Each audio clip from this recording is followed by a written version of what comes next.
The laughter hit Vivian Holloway before she even stepped off the wagon. She heard it from 30 feet away. That particular kind of laughter that men use when they want a woman to know exactly what they think of her without having to say a single word. A cluster of ranch hands stood near the fence post at the edge of the Caldwell property, and the moment her boots touched Montana dirt, one of them elbowed another and said, loud enough to carry, "That's her?" Lord, Ethan drew the short straw and then some. Another one said, "Ranch is already half dead. Now they're importing the problem." She didn't look at them. She had learned a long time ago that looking at men like that only gave them the satisfaction of knowing they had landed the blow. If you've ever walked into a room and felt every eye on you, not with curiosity, not with kindness, but with that cold measuring look that tells you they've already decided what you're worth, then you know exactly what Vivian felt in that moment. She picked up her traveling bag, kept her chin level, and walked toward the house like she had somewhere important to be. She did. She just hadn't fully figured out what it was yet. If this is your first time here, hit that subscribe button and stay with us to the end, because this is the kind of story that stays with you. Give us a like if you believe a woman can change an entire world that never wanted her. And drop your city and country in the comments below. I want to see how far this story travels. The Caldwell Ranch sat on 1,100 acres of Montana Territory land that had once been worth something. You could still see what it must have looked like in a better decade. The main house built wide and square, the barn solid enough to last a generation, the fence lines running straight as ambition across the flats. But ambition was a long time ago. By the spring of 1883, the pasture grass had thinned to patches, 2 of the 4 water troughs had gone dry, and the cattle that remained were lean in a way that made buyers walk past them at auction without stopping. Ethan Caldwell knew what the place looked like. He'd grown up watching it decline, one bad decision at a time, most of them made by his father before the old man's heart finally gave out 2 winters back. What Ethan had inherited was less a ranch than a list of debts with a house attached to it. The banknote was overdue. The feed merchant in Billings had stopped extending credit. 3 of his best cowboys had left for paying work in Wyoming before the snow melted. And now he was standing on his own porch watching a woman climb down from a hired wagon, and he was trying very hard not to let his face show what he was thinking. He failed at that. Vivian saw it from 20 feet out. She had good eyes, and she had spent enough years reading the faces of people who didn't want her around that she could parse the specific geography of Ethan Caldwell's expression with no trouble at all. It wasn't cruelty, exactly. It was something almost worse, a flat resignation, like a man who had just been handed one more problem he didn't know how to solve. She stopped in front of him. He said, "Miss Holloway." She said, "Mr. Caldwell." There was a pause. The wind moved through the dry grass. He said, "You had a long trip." She said, "I did." He said, "Well." And then he seemed to run out of things that were safe to say. So he just stepped aside and held the door open, and she walked past him into the house. The inside was cleaner than she'd expected, which told her either Ethan had some pride left or he'd panicked this morning and straightened things before she arrived. Probably both. The furniture was worn but solid. The kitchen had a good iron stove. There was a second bedroom off the main hallway, which she found on her own because he didn't offer to show her around. She set her bag on the bed and stood there for a moment looking at the room. She had known, coming out here, that she wasn't walking into warmth. The arrangement had been made through a letter exchange that covered practical matters: the state of the ranch, her experience with farming and animals, the terms of what the marriage would and would not be, at least at the start. She had been clear about what she could offer. He had been clear about what he needed. Neither of them had said anything about wanting. Wanting was a luxury she had stopped counting on a while back. In Harlan County, where she'd grown up, Vivian Holloway had been the useful daughter. Not the pretty one, not the one people looked at when she walked into a room, not in the way that softens faces instead of hardening them. She was the one who understood soil, who could look at a pasture and tell you in 2 minutes what it was missing. She was the one who read the farming journals her father ordered from back east and then actually applied what she read, which was more than most men in her county bothered to do. Her family's farm had stayed alive through 3 bad years largely because of her, though nobody in Harlan County said it that way. What they said was that the Holloways had gotten lucky. What they said about Vivian, when they said anything at all, tracked along lines that had nothing to do with what she knew or what she had done. She was 26. She had been passed over for marriage enough times that her mother had stopped bringing it up with the careful optimism she used to manage, and had moved to a different kind of silence, the kind that carried its own weight. When the letter from a marriage broker in Billings came, listing Ethan Caldwell's situation and his needs, Vivian had read it twice. She had looked out the kitchen window at her family's small, stubborn farm. She had thought about what she knew about cattle and what she suspected about Montana Territory land, which was that it had problems nobody was solving correctly yet. She wrote back the same day. The ranch hands' names were Dale, Curtis, and a younger man called Peck, who was probably 19 and trying hard not to show it. They were assembled in the yard the morning after Vivian arrived, ostensibly to meet her. What they were actually doing was sizing her up with the specific brand of frontier skepticism that men reserve for anyone who threatens to change the way things are done. Dale was the one who had spoken loudest the day before. He was a lean, weathered man in his 40s who had worked cattle since he could ride, and he carried that experience the way some men carry a weapon, always ready to show it when he felt his authority was being questioned. Vivian shook each of their hands. She asked about their names. She asked about the herd numbers, and the current rotation schedule, and which pastures had been in use longest. She asked these questions plainly, the way she would have asked about anything else she needed to understand. Dale answered the first two questions with short, flat responses. On the third one, the pasture rotation, he said, "We run it the way we've always run it. Caldwells have been running cattle here for 20 years. Vivian said, "And how's that been working?" The silence that followed was the kind that crackles. Ethan, standing at the edge of the group, turned his head to look at her. It was the first time since she'd arrived that she'd actually caught his full attention. Dale said slowly, "We manage." Vivian said, "I saw the east pasture this morning. The grass is 6 weeks from gone if this dry spell holds.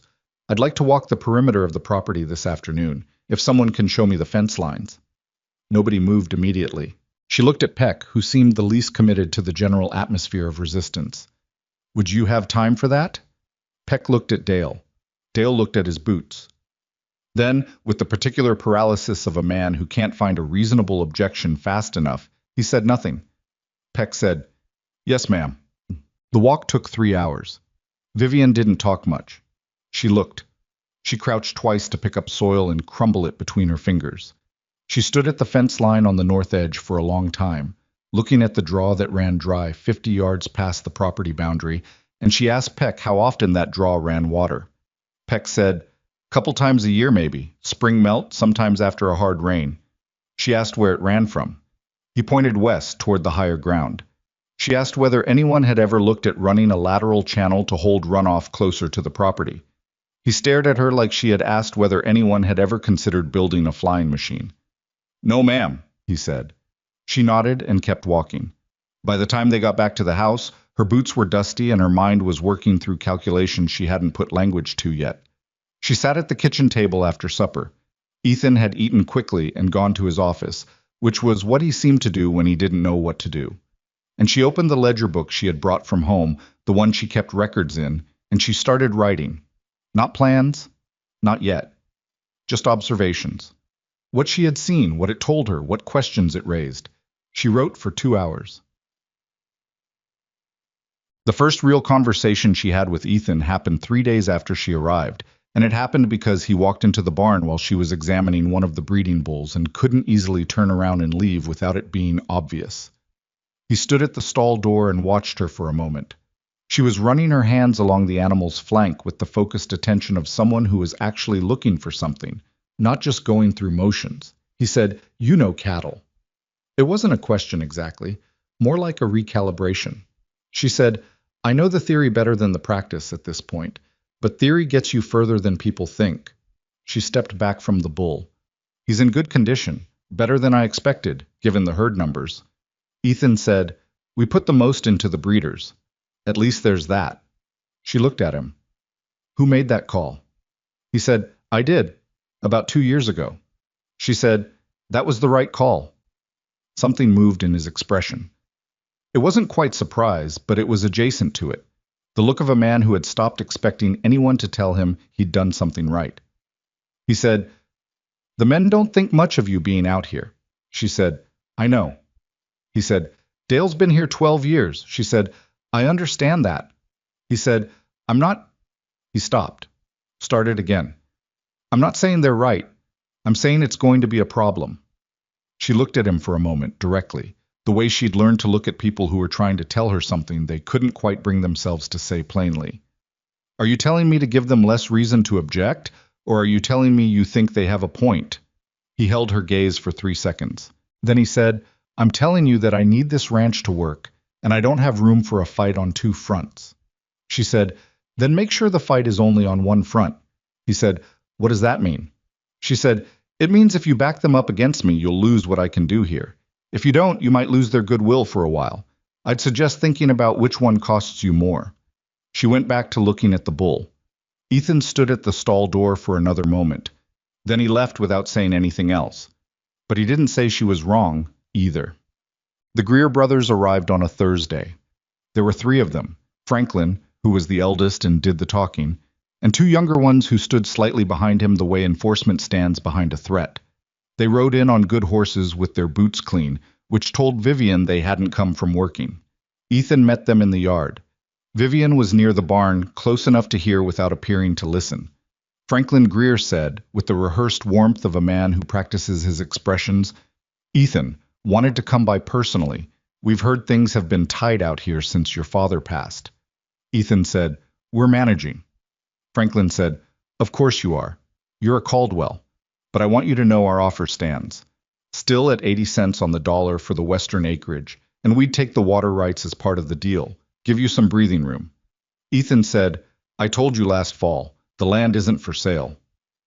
Franklin Greer's warmth didn't leave his face exactly. It just became something else underneath, something that had always been there and was no longer bothering to stay hidden. He said, Ethan, look around you. What are you holding on to this for? One of the younger brothers was looking at Vivian, not with interest, with the particular contempt of a man who had already decided what category she belonged in. He said, to nobody specific, that the new wife, Lord. And then he said something else to his brother, too low for Vivian to catch the words, and both of them laughed. Ethan heard it. She could tell by the way his shoulders changed. He said to Franklin, I think you've said what you came to say. Franklin Greer said, think about it, Ethan. Offers open till end of summer. After that, he spread his hands in a gesture that was designed to look like open-handedness and was actually something closer to a fence closing. Things have a way of getting harder before they get easier. They rode out. Ethan stood in the yard until the sound of the horses faded, and then he turned around. Vivian was still standing by the barn.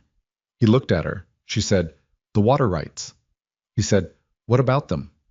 She said, that's what they actually want, not the acreage, the water. He said, the creek on the western edge runs year-round. Most of this county runs dry by August. She said, I know.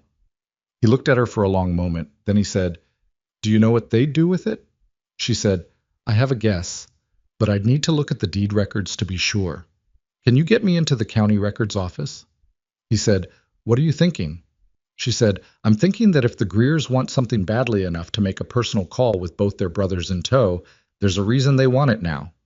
And I'd like to know what that reason is before they find a way to take it. Ethan looked at her with an expression she couldn't quite parse yet. It was something between wariness and something that might have been the very beginning of respect, though he wouldn't have used that word for it. He said, I'll take you to Billings on Monday. She said, thank you. She went back to the barn. In her ledger, that night, she added a new column of notes. The Greers. Water rights. Western acreage deed. Timing of offer. Why now? She drew a line underneath and wrote, find out what they know that we don't. Then she closed the book and went to sleep, because she had learned a long time ago that the best thing you could do at the start of a hard problem was rest while you still could. Outside, the Montana Territory wind moved through the dry grass, and the cattle shifted in the dark, and the Caldwell Ranch sat quiet on its 1,100 acres, not knowing yet what was coming, and not knowing yet what it had just gained.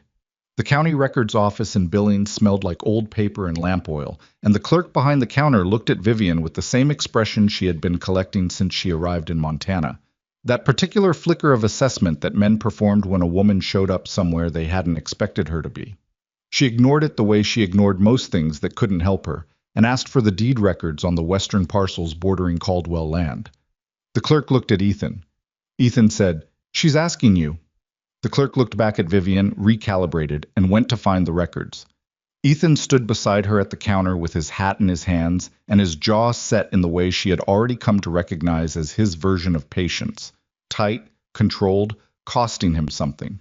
He hadn't said much on the ride into town. He wasn't a man who filled silence, which she was starting to appreciate, because the silences she'd grown up around had all been loaded ones, the kind where someone was working up to saying something you didn't want to hear.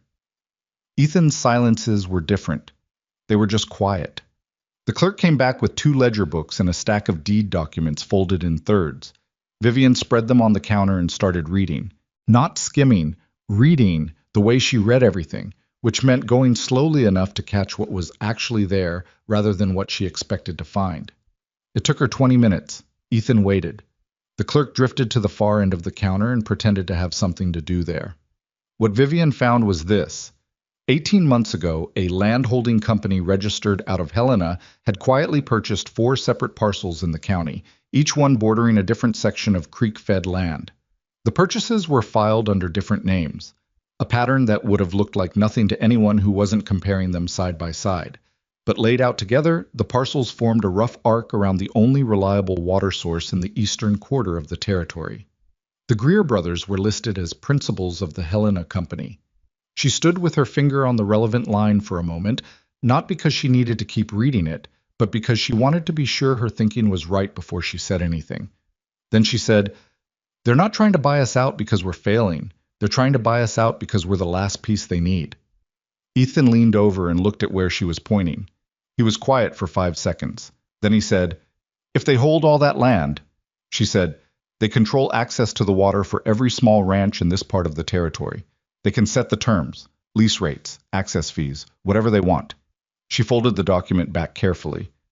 "They've been building toward this for a year and a half. They need our western acreage and the water rights that come with it to close the circle." Ethan said, "And if we don't sell?" She said, "Then they need us to fail. Or they need us to look like we're failing badly enough that a court would consider receivership." She looked at him. "How current is your banknote?" His expression shifted in a way that gave her the answer before he said it. 3 months behind, he said. She said, "We need to get current before the end of the month." He said, "With what? I told you the state of things." She said, "I know. I've been working on that." She closed the ledger and slid it back toward the clerk. "We need to go. I have some things I want to look at when we get back." He followed her out to the wagon without asking what things, which she appreciated. They were 2 miles out of Billings when he said, "You figured that out from the deed records." She said, "It wasn't hard. You just have to look at the whole picture instead of each piece separately." He said, "Nobody else looked." She said, "Nobody else thought it mattered enough to look." He didn't say anything after that for a while. The wagon moved through the flat brown land, and the sky above them was the deep pale blue of a spring that hadn't decided yet whether it was going to be kind. After a while he said, "What things are you going to look at when we get back?" She said, "The breeding records, and I want to talk to Peck about the northern pasture." He said, "Peck." She said, "He knows this land. He's been riding it for 2 years and he pays attention. Dale knows it too, but Dale's going to fight me on everything I suggest for the next 6 months at minimum. So right now Peck is more useful."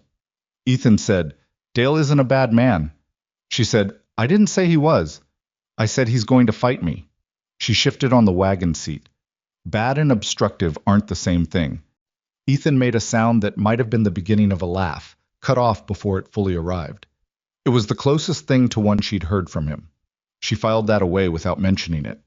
The breeding records were kept in a battered wooden box in the tack room, and they were a mess. Not because Ethan was careless. She could see from the entries that he'd tried to maintain them, but because his father had kept them in a system that made sense to nobody but himself. A tangle of abbreviations and cross-references that required a kind of institutional knowledge Ethan only partially had. 2 years of that, and then Ethan trying to continue in a system he didn't fully understand, had produced something that was technically a record and practically a puzzle. Vivian sat on an upturned crate in the tack room for 3 evenings in a row and worked through it. She made her own notes alongside. By the end of the 3rd evening, she had a clear picture of the herd's breeding history going back 11 years, and what that picture showed her was both a problem and an opportunity in the same breath. The Caldwell cattle were hardy, genuinely hardy, the kind that came from years of natural selection on hard Montana land. The ones that had survived the lean years weren't surviving by accident. They were surviving because somewhere in the line, through a combination of Ethan's father's decent eye and plain luck, the Caldwell herd had developed a resistance to cold and a capacity for doing more with less grass than most commercial breeds. Nobody had noticed because they were looking at the output, low weight, mediocre auction prices, without asking why the cattle kept surviving conditions that killed larger, more expensive animals on neighboring ranches. Vivian noticed. She went to find Peck the next morning. He was mending fence on the north edge, working with the focused efficiency of someone who'd done it enough times that his hands knew what to do while his mind was somewhere else. He straightened up when he saw her coming and pulled his gloves off by habit. She said, "I want you to show me where the herd pushes when the weather comes in hard, where they naturally go." He said, "The draw on the northeast corner. They bunch up there, always have." She said, "Why do you think that is?" He considered the question with more seriousness than she'd expected, which told her she'd been right about him. He said, "There's a slope that cuts the wind, and there's a seep spring about 30 yards in that doesn't dry completely even in August. Most of the cattle seem to know it's there." She said, "Has anyone ever developed that seep?" He said, "I asked Dale about it once. He said it wasn't worth the digging." She said, "What do you think?" He said slowly, "I think if you dug it out proper and lined it, you'd have water through October at least, maybe longer." She said, "That's what I think too." She looked at the fence line. "How's your digging?" He blinked. Then he said, "Good enough." She said, "I'll need your help when the time comes. I'm not going to go through Dale on this one. Are you all right with that?" He looked at her for a moment with the wariness of a young man being asked to step out of a safer position into a less certain one. Then he said, "What are you planning to do with that seep?" She said, "Start with water, then change what we do with these cattle so they're worth what they're actually worth." He said, "Dale's not going to like it." She said, "I know." He was quiet for another moment. Then he said, "Curtis might help. He doesn't say much, but he thinks Dale's been doing things wrong for 3 years. He just won't say it out loud." She said, "Good to know." She started walking back toward the house, and then she stopped and turned. She said, "Peck, don't tell Dale or anyone else what we talked about today." He said, "Yes, ma'am." She went back to the house. In her ledger she wrote, "Seep Spring Northeast Draw, develop. Also, Peck and Curtis, possible." Then she wrote underneath that, in smaller letters, "The cattle know where the water is. Pay attention to what the cattle know." It wasn't a plan yet, but it was becoming one. The letter from the bank arrived on a Friday, addressed to Ethan, and Vivian knew what it was before he opened it because of the way his hands changed when he picked it up from the table. That involuntary tightening that comes from already knowing the contents before you read them. He read it standing at the kitchen counter. Then he set it down and stood there with his palms flat on the counter and his head down. She said, "How long?" He said, 60 days. They're calling it a formal notice." He picked the letter up again and set it down again, the gesture of a man who didn't know where to put something he didn't want to be holding. "If we can't show substantial payment on the principal by the end of June, they have the right to begin proceedings." She said, "What's the number?" He told her. She wrote it in her ledger without letting her face change, because showing him what she felt when she saw the number wouldn't help anything. She said, "We have 2 breeding bulls in condition to cover fees this spring. Have you contracted that out before?" He said, "My father did years back. I let it drop." She said, "I want to contact 3 ranches west of here and offer the service. Fair rates, written agreements, payment within 30 days of cover." She looked up at him. "It won't close the whole gap, but it starts." He said, "That takes time to arrange." She said, "Then I'll start tomorrow." He looked at her with the expression she was getting used to, that combination of reluctance and something quieter behind it, something that was trying to figure out whether to trust what it was seeing.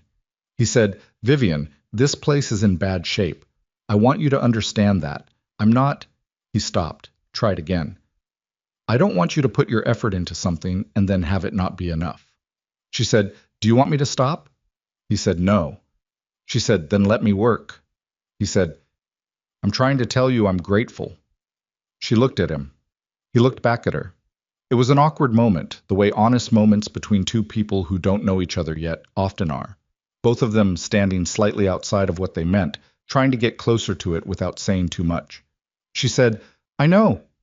She closed her ledger and went to start supper. The first breeding contract came back signed inside 2 weeks from a ranch called the Harmon Spread 8 miles west. The second came 2 days after that.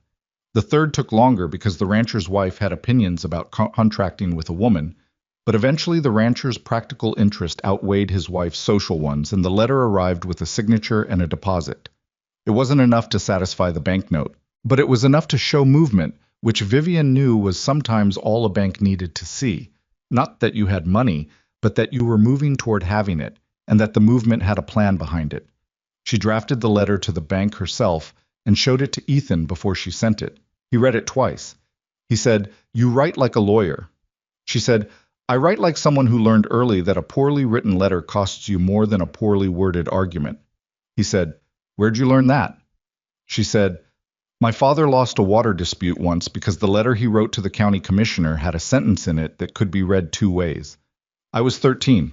I read the letter after the fact, and I could see the problem plain as anything." She took the letter back. "He lost 40 acres over an ambiguous subordinate clause. I never forgot it." Ethan said, "Send it." She sent it. Dale found out about the breeding contracts on the same day the second rancher's payment arrived, and his reaction was precisely what she had expected, which was to say it was loud, and it was pointed, and it happened in the yard where 3 other people could hear it. He came around the corner of the barn while she was checking on one of the bulls, and he said without preamble, "You went and contracted out Caldwell stock without clearing it with me." She said, "I cleared it with Ethan." He said, "I run operations on this ranch." She said, "I understand that." He said, "Then you understand that you went around me." She turned from the bull and looked at him directly. She said, "Dale, I went to the person whose name is on the deed. If you'd like to be consulted on business decisions going forward, that's a conversation to have with Ethan, not with me." His face did something complicated. He was not, as Ethan had said, a bad man. He was a man whose authority was real and had been earned, and who was standing in a territory he didn't recognize with a woman who didn't behave the way he had sorted women in his mind. It wasn't pure malice. It was confusion that had curdled into anger because anger was easier to carry than confusion. She understood that. It didn't make it less of a problem. He said, "The boys don't respect it. You going around asking Peck to show you things, making plans you don't tell anyone about." She said, "I told Ethan." He said, "You know what I mean." She said, "I know what you mean, and I'm going to keep working the way I'm working because it's producing results. If you want to talk to Ethan about changing that, I'll sit in on that conversation and we can all be clear about where things stand." She paused. "Or you could come look at what I found in the northeast draw and tell me what you think." He stared at her. She said, "I mean that. You know this land better than I do. I'd rather have your knowledge working with me than against me. But that's your choice to make."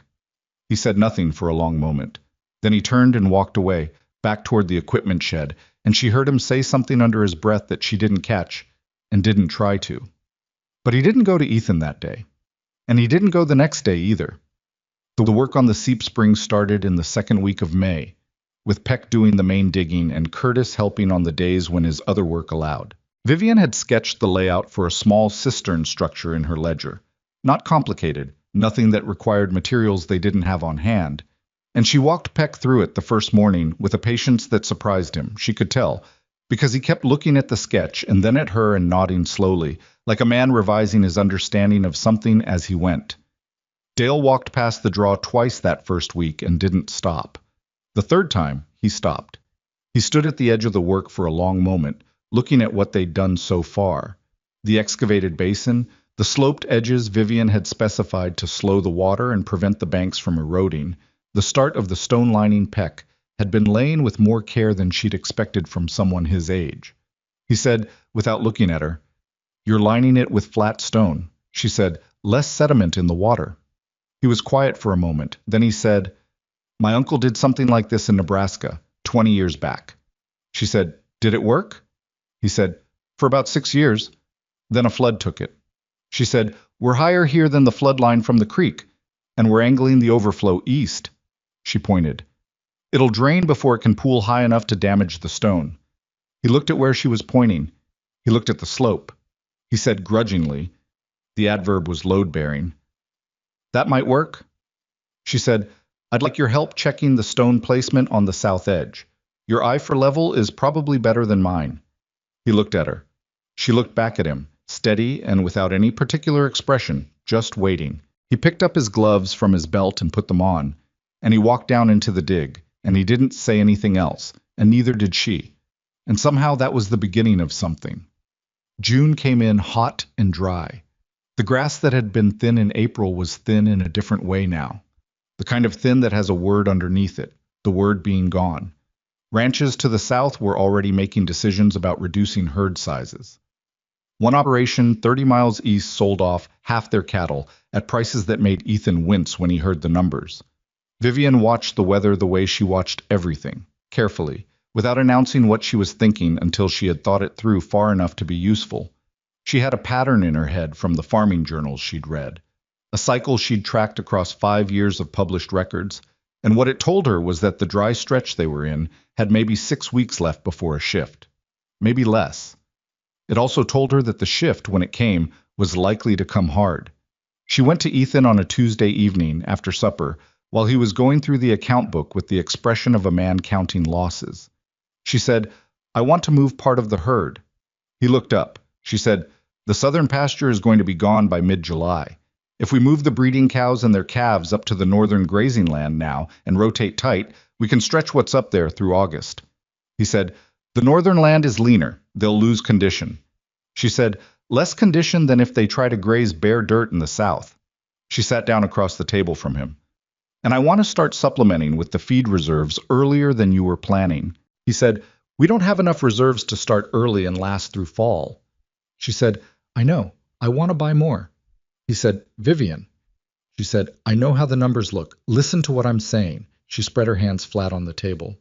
"If the weather breaks the way I think it's going to break, there's going to be a week, maybe 2 weeks, somewhere between late July and August, where every rancher in this territory is going to be trying to buy feed at the same time, and the prices are going to be something terrible. I want to buy before that happens." He said, "What if your weather reading is wrong?" She said, "Then we're overstocked on feed, and we sell the excess in the fall at a small loss. That's survivable." She held his gaze. "The other scenario isn't." He was quiet for a long time. She could see him doing the math in his head, the same math she'd already done, looking for the hole in it. He said, "How much?" She told him the number she'd calculated. He said, "That's almost everything we got from the breeding fees." She said, "I know." He pushed the account book away from him and leaned back in his chair and looked at the ceiling for a moment. She waited. She was good at waiting. He said, "All right." She said, "All right?" He said, "Do it. Buy the feed." He brought his eyes back down to her level. "If you're wrong, I'm not going to say I told you so, but I want you to know I'd be within my rights." She said, "If I'm wrong, you won't need to." He almost smiled. It was hard to tell because his face wasn't built for smiling the way some faces are. It required effort from muscles that didn't get used that way very often. But something happened in the corners of it. She went and arranged the feed purchase the next day. The herd rotation took 4 days and a lot of cursing from Dale, who was not wrong that moving cattle in dry heat was miserable work, and who was wrong about it not being necessary.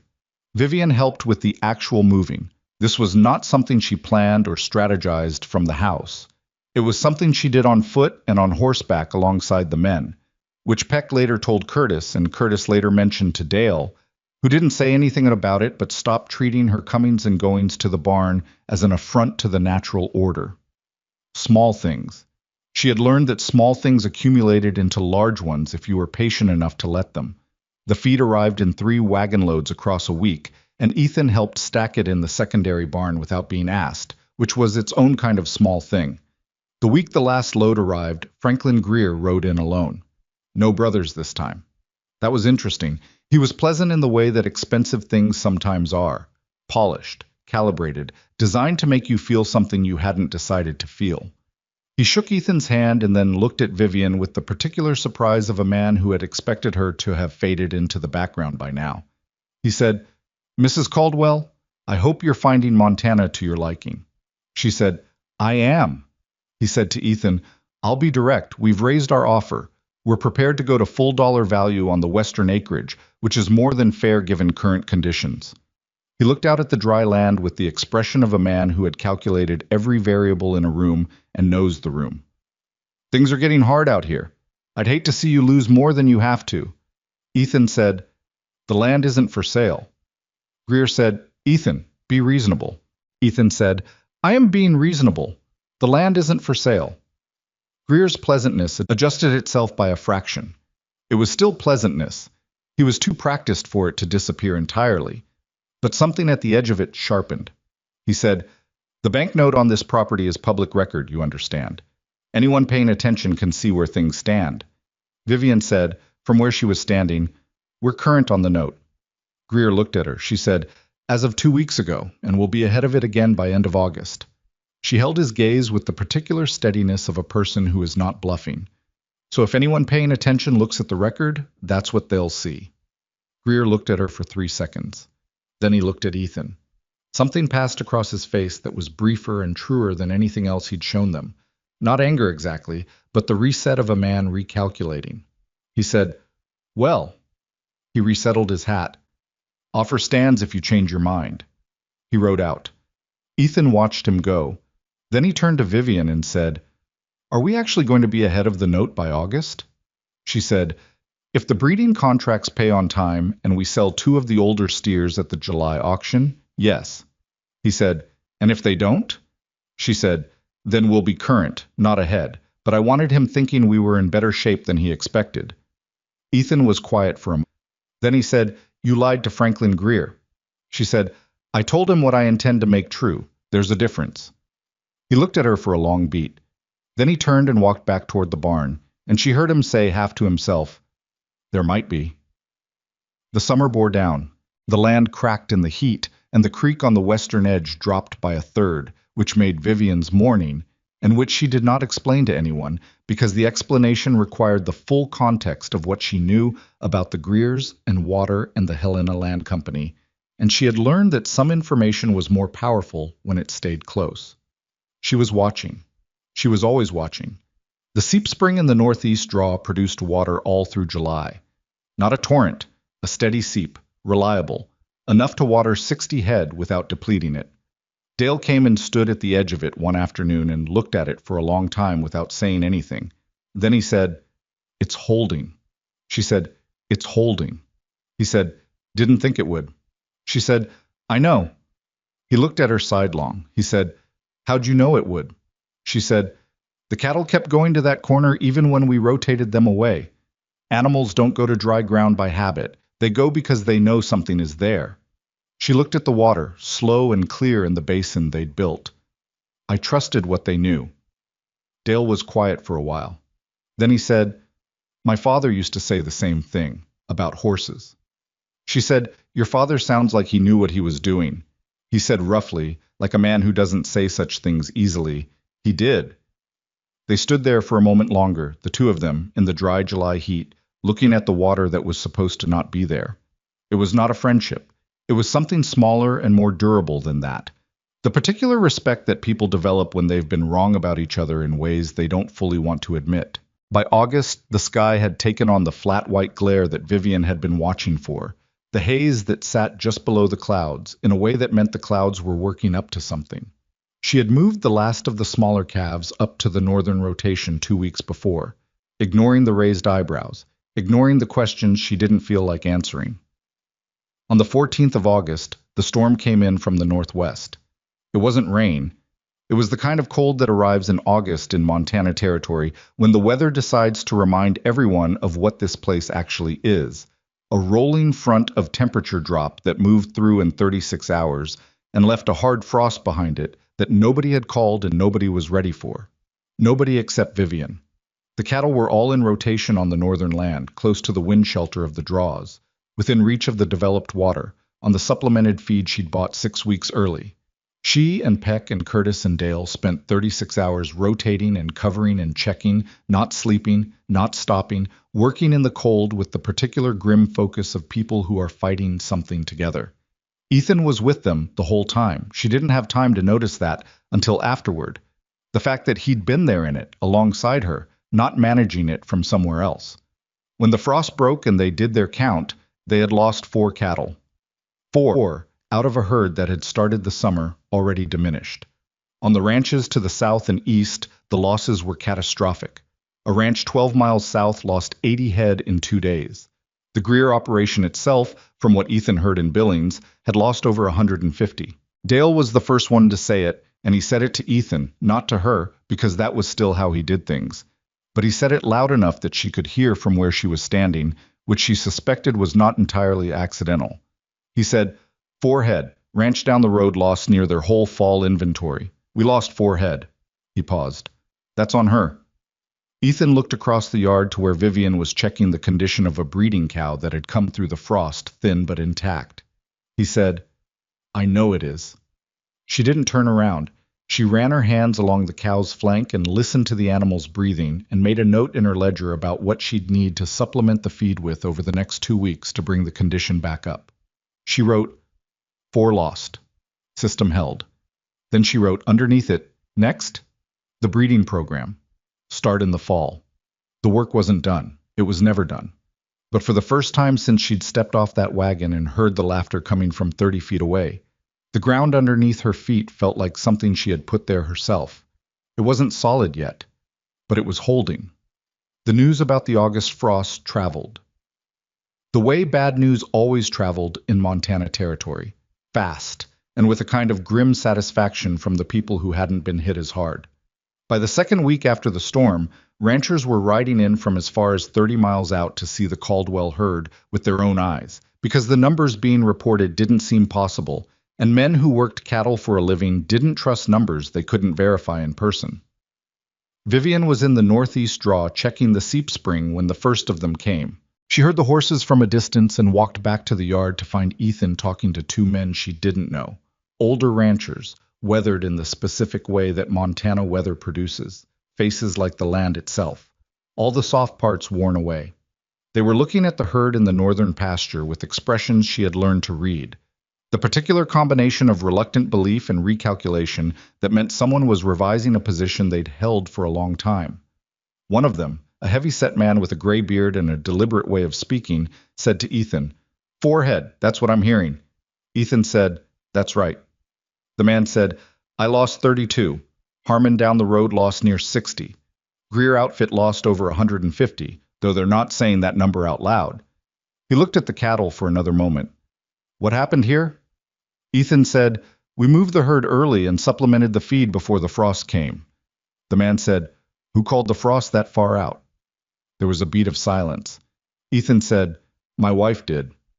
Both men looked at Vivian. She was standing at the edge of the yard with her ledger in one hand and her coat dusty from the draw, and she looked back at them without any particular expression, just waiting for whatever came next. The gray-bearded man said, she a weather reader? Ethan said, she's a livestock manager. The weather was part of it. The man looked at Vivian for another long moment. Then he said, to her directly, how'd you know? She said, the sky pattern in late July. The haze sat wrong, too flat, too early in the season for where the temperature was. I've seen it in journals going back 15 years. It's happened 4 times in that window, and 3 of those 4 times it preceded a hard frost before the end of August. She paused. It's not certainty. It's probability. I bought feed and moved the herd because the cost of being wrong was lower than the cost of doing nothing and being right. The man was quiet. He looked at his companion, who hadn't said anything yet, and didn't say anything now, just stood there with the careful stillness of a man thinking hard. The gray-bearded man said, my name's Aldous Fenn. I run the Fenn operation, 12 miles south. He said it like an introduction, which it was, but also like the beginning of something else. I'd like to talk to you about what you did here, if you're willing. Vivian looked at Ethan. He gave a small nod. Not permission, more like acknowledgement. She looked back at Fenn and said, I'm willing. That conversation lasted 2 hours, out at the kitchen table, with Ethan sitting at the far end making coffee. He didn't drink and listening without interrupting. Fenn asked good questions. Not all of them were questions she could answer yet. Some of what she'd done was still in the early stages, still more theory than tested practice. and she said so plainly, which seemed to land better with Fenn than a smooth answer would have. He was a man who had been lied to by confident people enough times that he had developed a preference for honest uncertainty. By the end of it, he said, I want to send my son out here in the spring to learn the rotation system you're running. She said, I'm still refining it. He said, I know. I want him to learn it while you're refining it. That way he understands why it's built the way it is, not just what to do. She said, that's a reasonable way to think about it. He left with his companion, and the next week 2 more ranchers came, and the week after that 3. It was not a flood. Nothing about Vivian's growing reputation moved the way floods move, sudden and overwhelming. It moved the way water moves through good soil, gradual and pervasive and harder to stop than it looked. Franklin Greer noticed. She knew he noticed because the visits from the Greer brothers changed character in October. Through the summer and into the fall, Franklin's appearances at the Caldwell property had been occasional and social in the way that threats are social, the kind of visit that reminds you someone is watching. In October, the visits stopped. What replaced them was something quieter and more deliberate, talk in town, the particular kind of talk that gets started and then seems to spread on its own. The first version of it reached Vivian through Peck, who heard it at the feed merchants in Billings. The story being told was that the Caldwell herd's survival during the August frost had been luck, a gamble that happened to pay off, the kind of thing that looks like strategy in retrospect, but was really just a woman panicking and spending money she didn't have on feed she didn't need, and the frost coming at the right moment to make it look like planning. The second version was sharper. It suggested that the breeding contracts Vivian had arranged in the spring had been conducted under false pretenses, that the Caldwell bulls' bloodlines had been misrepresented, that the ranchers who'd signed contracts had been deceived about the quality of the stock. This version had teeth, because if it reached the ranchers who'd signed those contracts, and those ranchers decided to look into it, and they found anything, or were told they'd found something, the breeding fee income that was keeping the Caldwell note current could disappear overnight. Vivian found out about the second version on a Tuesday morning in early November, from Aldous Fenn's son, who was 16 in earnest and had been coming out twice a week since September to learn the rotation system.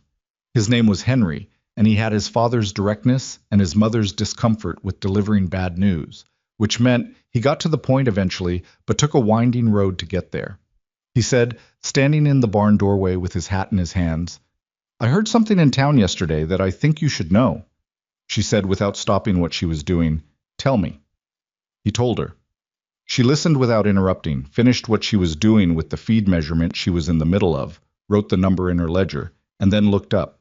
She said, Which ranchers did you hear it from? He said, I didn't hear it from a rancher.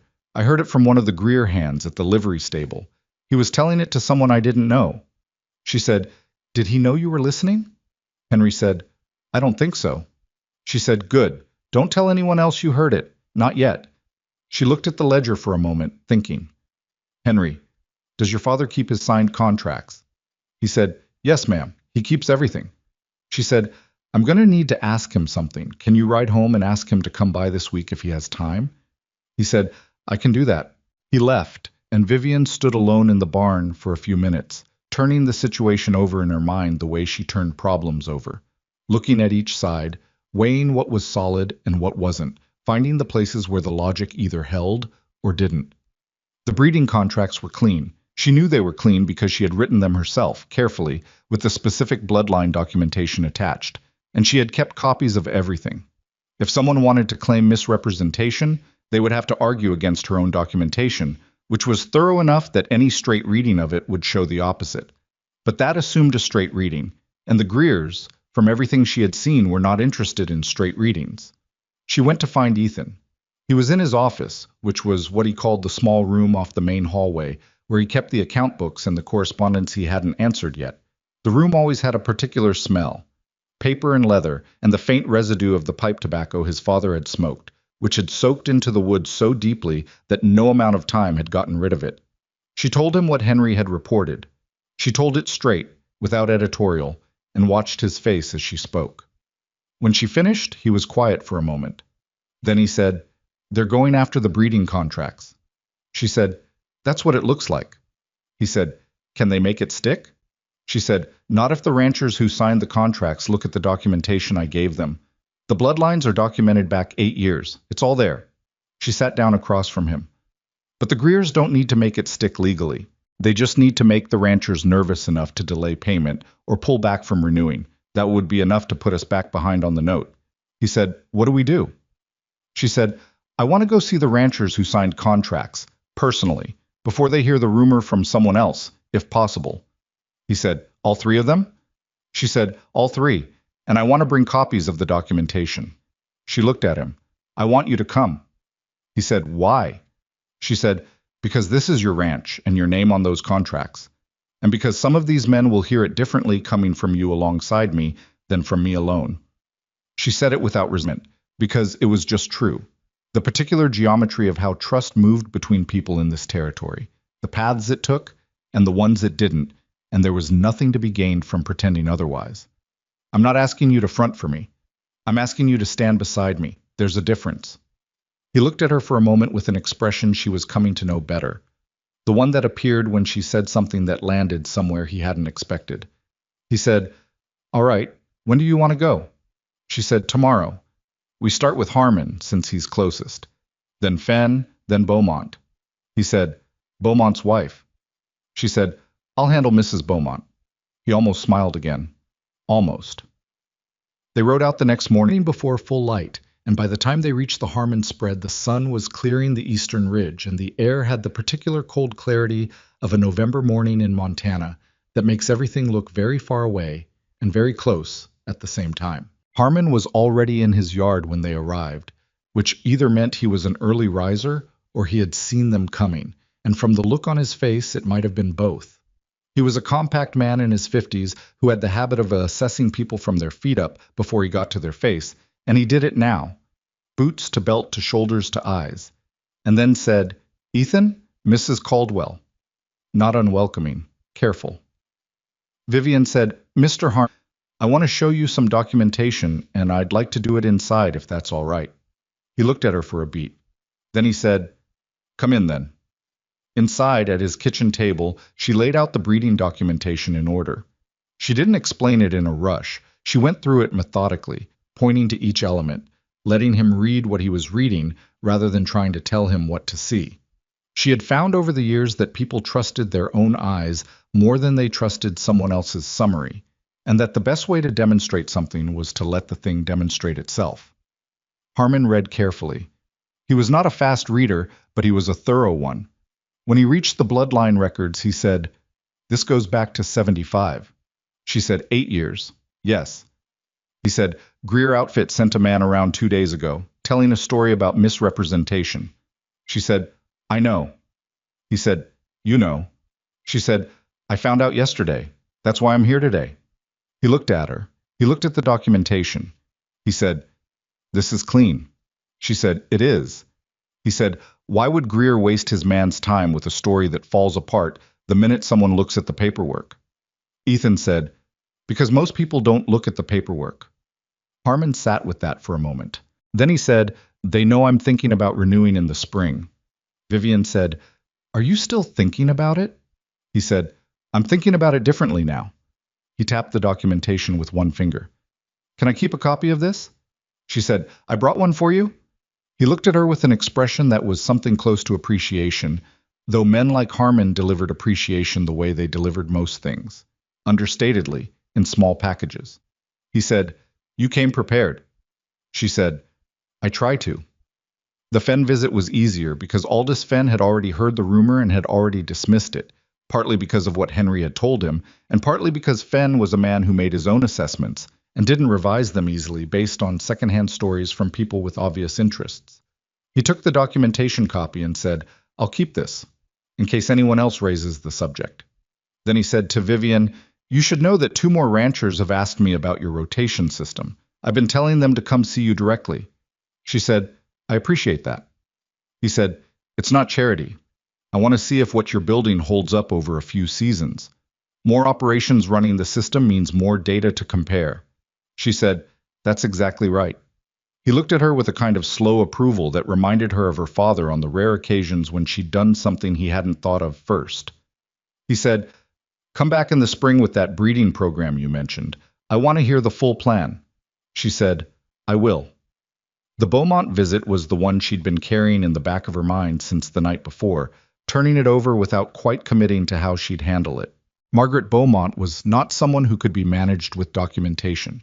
She was a woman who had formed opinions about Vivian Holloway in the first week of Vivian's arrival in the territory, and had refined those opinions upward into something like a fixed position, and the position had nothing to do with cattle breeding and everything to do with the particular social arithmetic that women in frontier towns performed on other women who didn't fit the expected categories. She was also, as it happened, the reason James Beaumont had taken 3 weeks longer than either of the other ranchers to sign his breeding contract in the spring. Vivian knew this because James Beaumont had told her, with the embarrassed honesty of a man who was tired of being embarrassed. He'd said, Margaret has reservations about the arrangement. And Vivian had said, I understand, and had left him a copy of the documentation and gone home, and 2 weeks later the contract had arrived signed, with no further explanation. They pulled up to the Beaumont property at midday.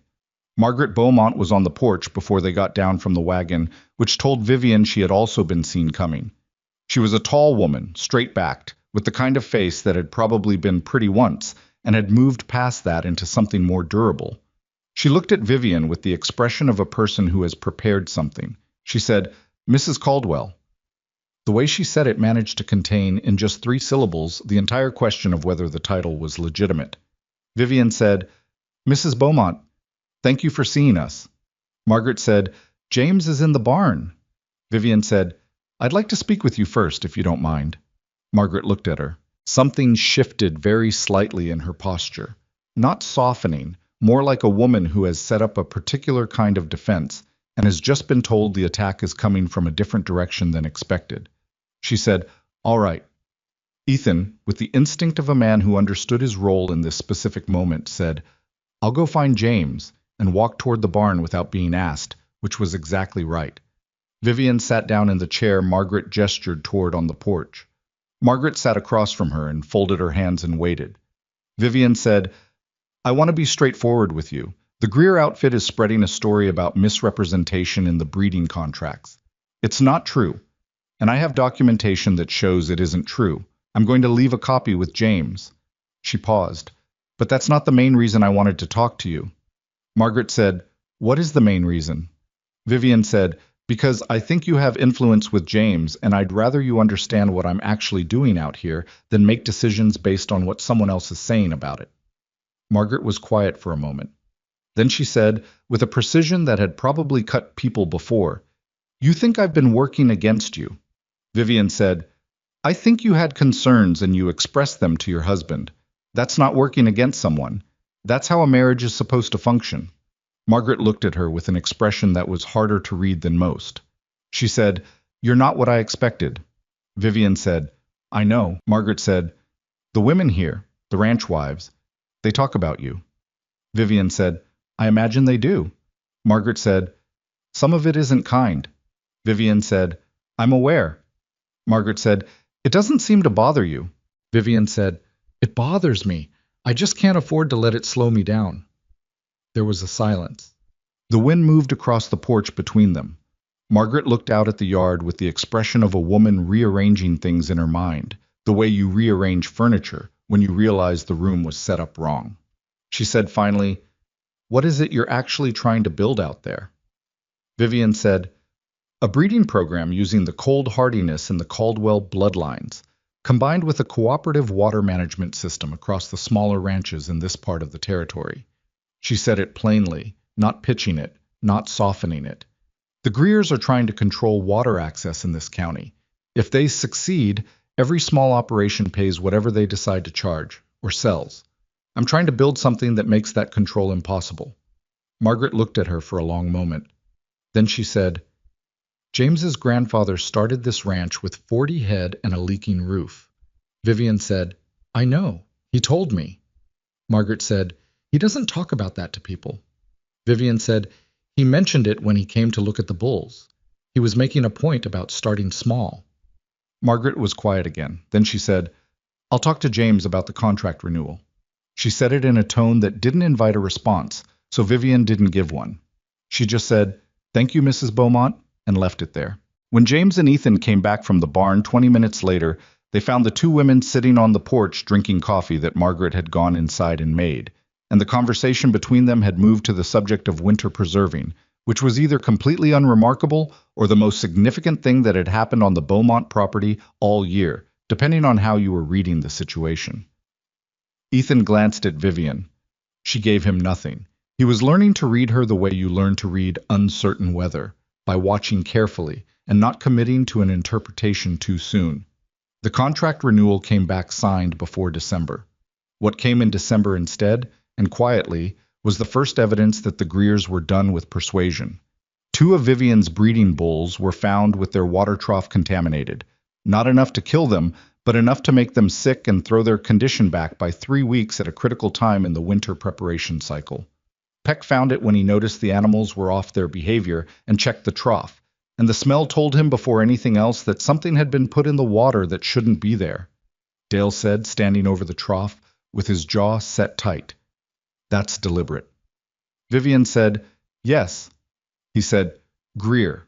She said, "Probably, but probably isn't enough." He looked at her. "You're not going to do anything about it?" She said, "I'm going to document it. The smell, the date, the condition of the animals, what Peck saw when he found it. I'm going to have it witnessed and written down." She crouched and looked at the trough without touching it. "When the time comes to make a case, I want every single incident in writing with dates and witnesses." Dale said, "The time might come too late." She said, "The time will come at the moment it does the most damage to them and the least damage to us. That's not now."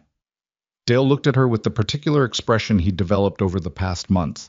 Still not warm, still carrying the residue of his earlier resistance, but overlaid now with something that was closer to the respect he'd never intended to give her. He said, "You think like a chess player." She said, "I think like a woman who can't afford to lose." He was quiet for a beat. Then he said, "What do you need from me?" She said, "Stay with the bulls tonight, both of them. I don't think whoever did this will come back immediately, but I'd rather have eyes on them." He said, "I'll sleep in the barn." She said, "Thank you, Dale." He picked up his hat from the fence post where he'd set it, put it on, and walked toward the barn without another word.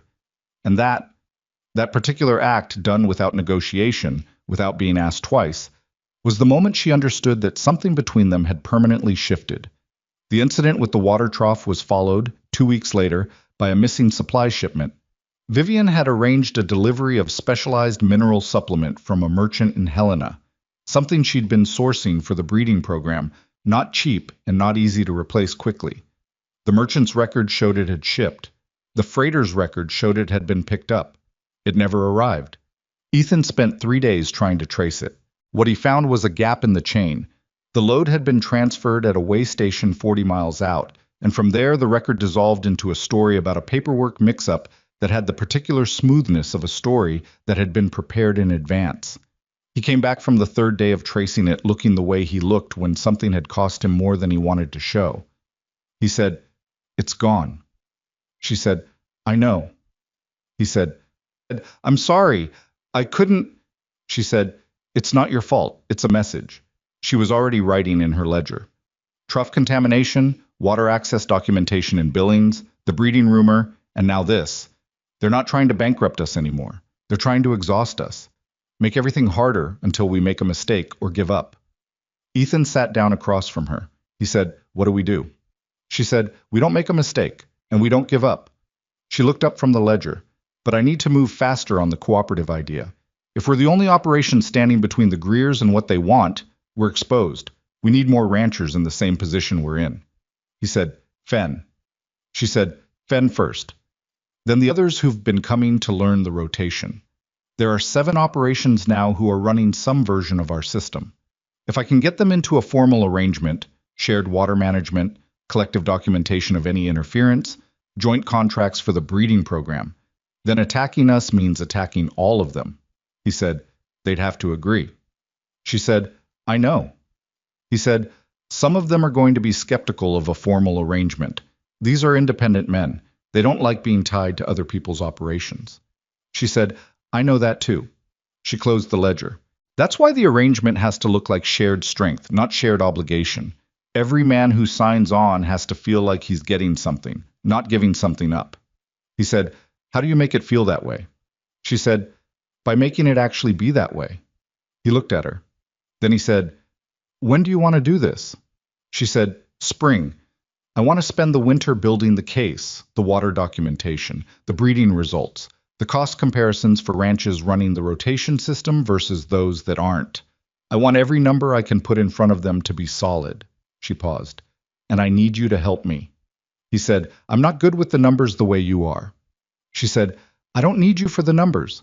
I need you to ride with me to each of these ranches and stand in the room when I make the case. Some of these men need to see that this is coming from both of us, not just from me." He was quiet for a moment.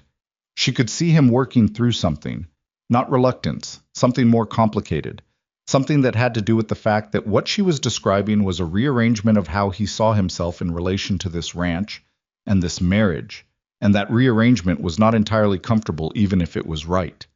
He said, "You know more about this than I do." She said, "I know more about the livestock and the land management. You know these people. You know how they think and what they've been through and where they're proud and where they're worried." She held his gaze. "That's not nothing. That's actually what I need." He said slowly, "You've been working around me this whole time." She said, "I've been working with what I had." He said, "I haven't given you much to work with." She said, "You gave me the ranch." He said, "I gave you a mess with a note attached." She said, "I know, but it was yours and you let me work in it. That matters."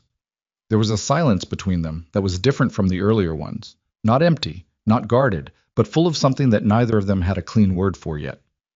Outside, the December wind was picking up, moving through the dry grass with the low sound of something looking for a way in. He said, "All right, I'll ride with you in the spring." She said, "Good." He said, "Vivian." He stopped. She waited. He said, "What you've done here. The frost. The contracts. The water. What you're planning with the cooperative." He seemed to be looking for the right delivery for something he didn't have much practice saying. "I didn't expect any of this when you came." She said, "I know you didn't." He said, "I want you to know that I see it." She looked at him for a moment. In the lamplight of the kitchen, with the wind outside and the account book between them and the ledger full of plans that weren't finished yet, she looked at her husband, this quiet, complicated man who had never wanted this arrangement and had stood beside her in it anyway. And she said, "That's enough. That's more than enough." The winter was long the way Montana winters always were, long and cold and requiring a particular stubbornness of spirit to move through without losing something essential. Vivian worked through it. She built the documentation that she'd promised herself she would build. She compiled the breeding results from the fall covering season and compared them against the regional averages she'd gathered from the agricultural journals. She wrote letters to ranchers in Wyoming and Colorado who had experimented with similar cold-hardy breeding approaches, and received, in return, letters that confirmed what she suspected about the long-term value of what the Caldwell bloodlines could produce. She also received, in February, a letter from a name she didn't know, a rancher called Silas Webb, who ran an operation on the far western edge of the county, almost to the territorial line. The letter was short. It said he'd heard about the Caldwell rotation system and the breeding program from Aldous Fenn, and that he'd been having a different kind of problem that he thought might be connected, and would she and her husband be willing to meet? She showed the letter to Ethan. He said, "Webb. I know the name. His father had that land before him. They've been there 30 years. She said, "Do you know him personally?" He said, "Met him once 3 years ago. Quiet man, careful." She said, "The kind of careful that means smart?" Ethan thought about it. "The kind of careful that means he's been watching something for a while." She wrote back the same day. Webb came in the second week of March, when the worst of the winter had eased enough to make the roads passable. He was a lean man in his late 40s with the economy of movement of someone who had done physical work his whole life and had stopped wasting energy on anything that wasn't necessary. He sat at the kitchen table with his hat on his knee and looked at Vivian with none of the recalibration she usually got from men meeting her for the first time. He simply looked, assessed, and moved on to the subject at hand. He said, "I've been losing cattle to fence cuts for 8 months. Not many at a time. 3 here, 5 there. 5 volt. Enough to be a problem, but not enough to prove intent. And last fall, a shipment of mine went missing at the same way station yours did." Vivian said, You know about our shipment? He said, Fen mentioned it. He looked at her steadily. I've also been approached twice to sell my southwestern pasture. The price is better than the land is worth on the open market. She said, Who's making the offer? He said the name of the Helena Land Company, the same one from the deed records and billings. She said, How long ago did you figure out what they were doing? He said, 6 months ago, when I looked at the parcel map and saw where the other purchases were. She said, But you haven't said anything publicly. He said, I was waiting to see who else was paying attention. He looked at her with the calm directness of a man who has done his research. You're the one who's been paying attention. She said, Yes. He said, What are you planning to do about it? She looked at him. Then she looked at Ethan, who was sitting at his usual spot at the far end of the table, listening with the focused stillness he had developed over the past year, the stillness of a man who had learned to trust where someone was going before they got there. She said, I'm building a cooperative, 7 operations, moving to 10, shared water management, collective documentation, joint breeding program. She paused. And I'm building a legal case. Every incident, the trough contamination, the missing shipments, the fence cuts you're describing, the deed acquisition pattern, documented, dated, witnessed. When we take it to the Territorial Land Office, I want a record that they can't dismiss. Webb said, You think the Land Office will act on it? She said, I think the Land Office will act if the case is airtight, and the ranchers making it represent enough economic weight in the territory that ignoring them has consequences. She looked at him. That's what the cooperative is. It's not just water management, it's collective standing. Webb was quiet for a moment. The wind moved outside. The lamp on the table burned steadily. He said, I'll join. She said, I was hoping you would. He said, I have 2 neighbors who'll want to hear about this. Men who've been getting the same treatment. He put his hat back on. Give me 3 weeks. He rode out, and the yard behind him was quiet, and the land stretched out in every direction under the hard pale sky of early March, and Vivian stood at the window for a moment looking at all of it. The eastern pastures, the Seep Spring draw in the northeast, the western acreage with its year-round creek that the Greers needed and had not gotten. Ethan came to stand beside her, not close, not touching, just standing in the same place at the same window. He said, How many operations do you think we can get into the cooperative? She said, 12, maybe 14, if Webb's neighbors come in. He said, And you think that's enough? She said, I think it's the beginning of enough. She looked out at the land. The Greers are counting on us being isolated. As long as we're one ranch, we're stoppable. When we're 12 ranches with 12 sets of documents and 12 sets of witnesses, we're a different kind of problem. He said, They're going to push harder when they realize what you're doing. She said, I know. He said, It's going to get worse before it gets better. She said, Things usually do. She turned away from the window and went back to the table and opened her ledger to the page where she'd been building the case structure. The timeline of incidents, the deed purchase pattern, the names and dates and documented losses. It was 40 pages now, close written, cross-referenced, built with the slow patience of someone who understood that the strongest cases were the ones where every single fact had its feet under it. Outside, the March wind moved across the Caldwell land, and somewhere in the northeast draw, the Seep Spring they had built with their own hands was running clear and steady, the way it had run all winter, the way Vivian intended it to keep running for a very long time. She wrote the next line in the ledger and kept working. Silas Webb came back in 3 weeks as he'd promised, and he brought 2 men with him. The first was a rancher named Corder, Walt Corder, who ran a mid-sized operation near the territorial line and had the look of a man who had been angry about something for a long time and had recently found a productive direction for it. The second was older, a man named August Price, who had been running cattle in this part of Montana since before the territory had decent roads, and who said almost nothing during the first hour of the meeting, but listened with the focused attention of someone filing everything away.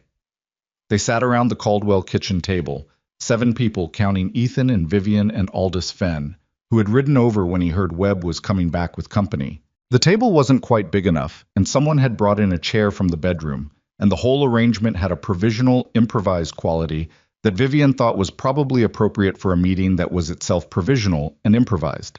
She had spent the previous 2 evenings organizing the documentation into a form she could present without reading from it. Summaries on separate pages, the full records behind them in order, nothing extraneous. She had also, on the morning of the meeting, sat at the table alone for 20 minutes before anyone else was up, not reviewing anything, just sitting, thinking about how to say what she needed to say in a way that these particular men could hear it. She knew how they thought about things. She had been watching them think for almost a year. She started with the map. She had drawn it herself on a large sheet of drafting paper, the county laid out in rough but accurate proportion, with the creek systems marked in blue and the land parcels marked in black.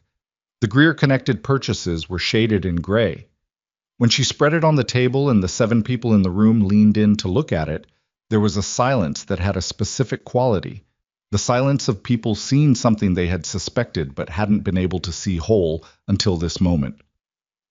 August Price said, after a long moment, "They own the Ark." Vivian said, "Almost. They're missing the Caldwell Western acreage, the Webb Southwestern parcel, and this section here," she pointed, "which belongs to a rancher named Garfield who died in January. His widow is being approached by a Helena buyer right now."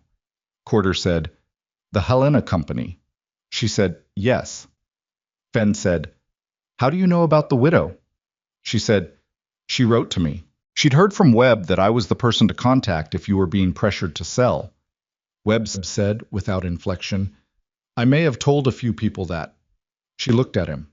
He looked back at her with the expressionless calm that was, she had come to understand, his version of warmth. She said, "The widow's name is Clara Garfield.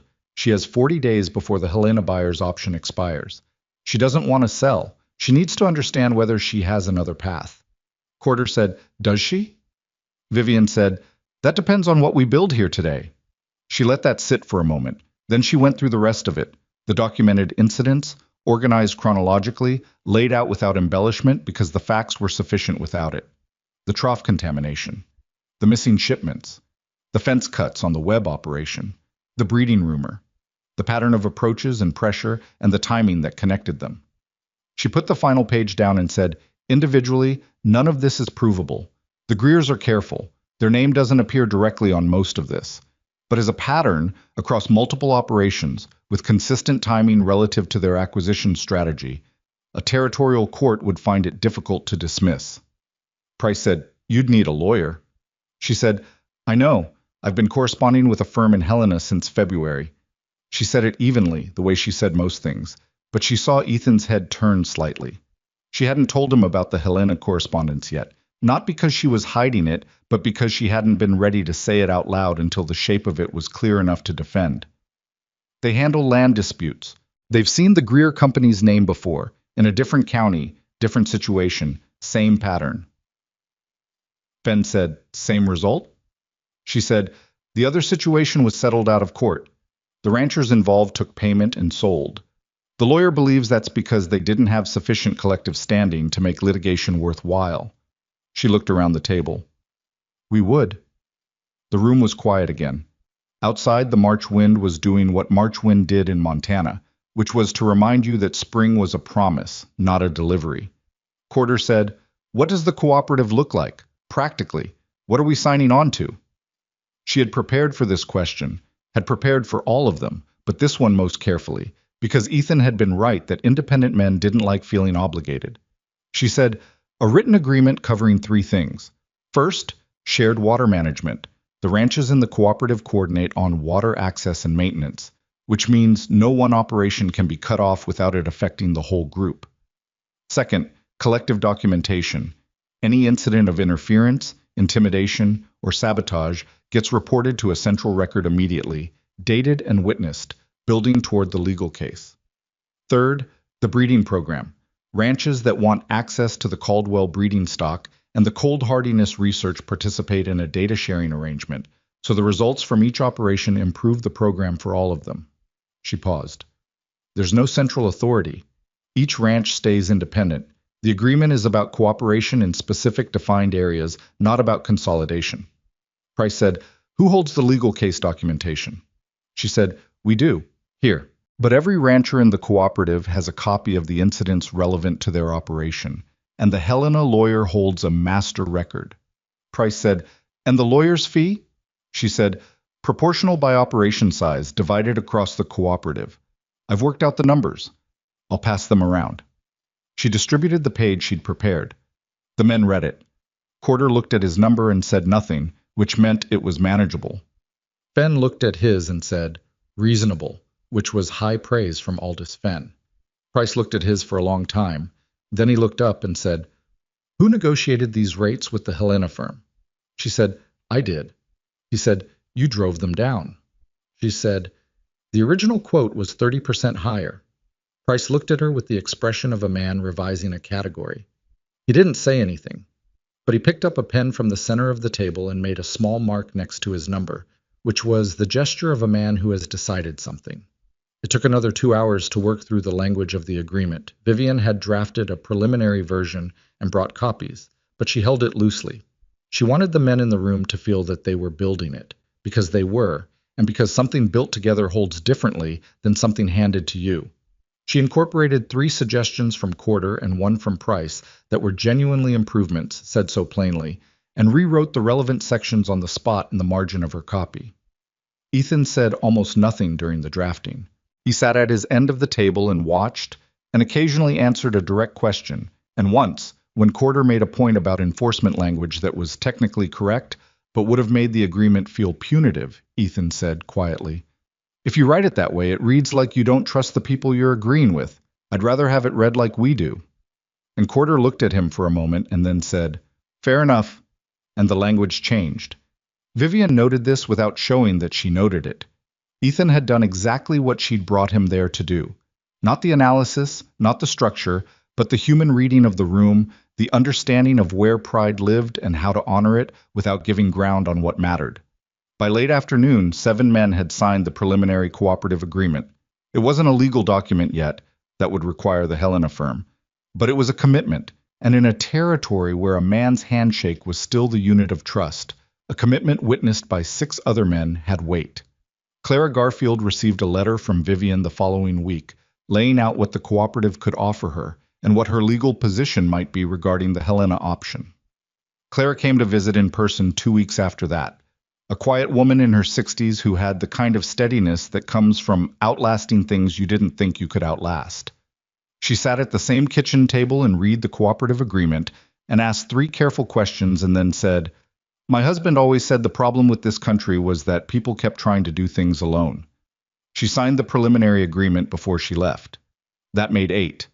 The Greer's response came in April, and it came in a form nobody had anticipated. A man appeared in Billings, a territorial assessor, carrying official documentation, conducting what he described as a routine audit of water rights claims in the county.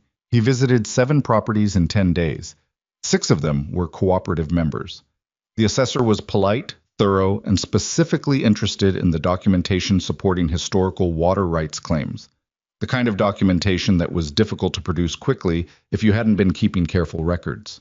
Vivian had been keeping careful records. She met the assessor at the door when he came to the Caldwell property, offered him coffee, and placed the complete water rights documentation on the table before he asked for it. 7 years of records, organized by year, with the Seep Spring development documented separately, with dates, materials, and witness signatures. He went through it for 40 minutes. Then he said carefully, this is unusually thorough. She said, thank you. He said, most ranches in the territory don't keep this level of historical record. She said, I know, that's why I do. He looked at her. He looked at the documentation. He said, I'll need to note the source of the Seep Spring development in my report, the lateral channel work. She said, of course, I can give you the full engineering notes if that's helpful. He said, you have engineering notes. She said, I have detailed records of the construction method, the materials, the labor, and the output measurements going back 14 months. Would you like the full file or a summary? He said after a pause. The summary will do. She gave him the summary. He left. She didn't know what his report would say or who had commissioned it, but she knew what it would find, and she knew that what it found would be the opposite of what whoever had commissioned it was hoping for. She wrote the visit in her ledger and sent a note to the Helena firm the same day. The firm's response came back within the week. They had independently identified the assessor as having a prior professional relationship with a Helena-based land attorney who represented several entities connected to the Greer family interests. The conflict was documentable. The firm's letter said, with the measured language of people who dealt in precise words, that they considered the assessment visit to constitute an additional data point in an already substantial pattern, and that they were prepared to file with the Territorial Land Office when instructed. She read the letter twice. Then she went to find Ethan. He was in the south pasture checking the condition of the spring grass, which was coming in better than the previous year. Not dramatically better, but measurably, in the way that patient improvements usually registered. He turned when he heard her coming and read her face before she said a word. He said, "What happened?" She told him. She told him everything. The assessor's prior connection to Greer interests, the firm's assessment, what filing with the Territorial Land Office would mean in terms of timeline and exposure and risk. She told it all in the direct, sequential way she told things, and he listened in the still, absorptive way he had developed over the past year. When she finished, he said, "You want to file?" She said, "I think we should file before they make another move. Right now, the documentation is clean, and the cooperative is solid, and the firm is confident. In 3 months, any of those things could change." He said, "If we file, they'll know we're not going to sell, and we're not going to back down." She said, "They already know that." He said, "It'll get worse." She said, "Ethan, it's going to get worse either way. The only question is whether it gets worse while we're on the offensive or while we're still waiting." He looked out at the south pasture. The grass was green in patches, thin in others, honest about what it was. He said, "How sure are you about the firm?" She said, "As sure as I can be. They're not promising a result. They're saying the case is strong enough to warrant proceeding." He said, "And the other cooperative members? Have you told them?" She said, "I'm telling you first." He looked at her when she said that. Not surprised exactly, but something in his face moved in a way that she had learned meant something was landing for him. Something he hadn't had language for before and might still not. He said, "We'll need to meet with all of them." She said, "I know. I want to ride out this week." He said, "I'll come."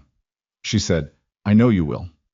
The meetings took 4 days. They rode together, the two of them, to each of the 8 cooperative members in turn, and they sat at each kitchen table and laid out the situation plainly and answered the questions that came. Some of the meetings were easy. Fens, webs, prices. Men who had already decided and were waiting for the moment to move. Some were harder. Corder had a wife who was frightened in a way that her husband respected even when he disagreed with it, and that meeting took 3 hours and a lot of patience, and one moment when Vivian set down everything she'd been planning to say and just talked to the woman directly, woman to woman, about what it actually felt like to have someone try to take what you'd built. Margaret Beaumont had prepared her husband better than Vivian had expected, and James Beaumont signed on without hesitation and then said, "Margaret wants to know if you need anything." She didn't say it that way, but that's what she meant.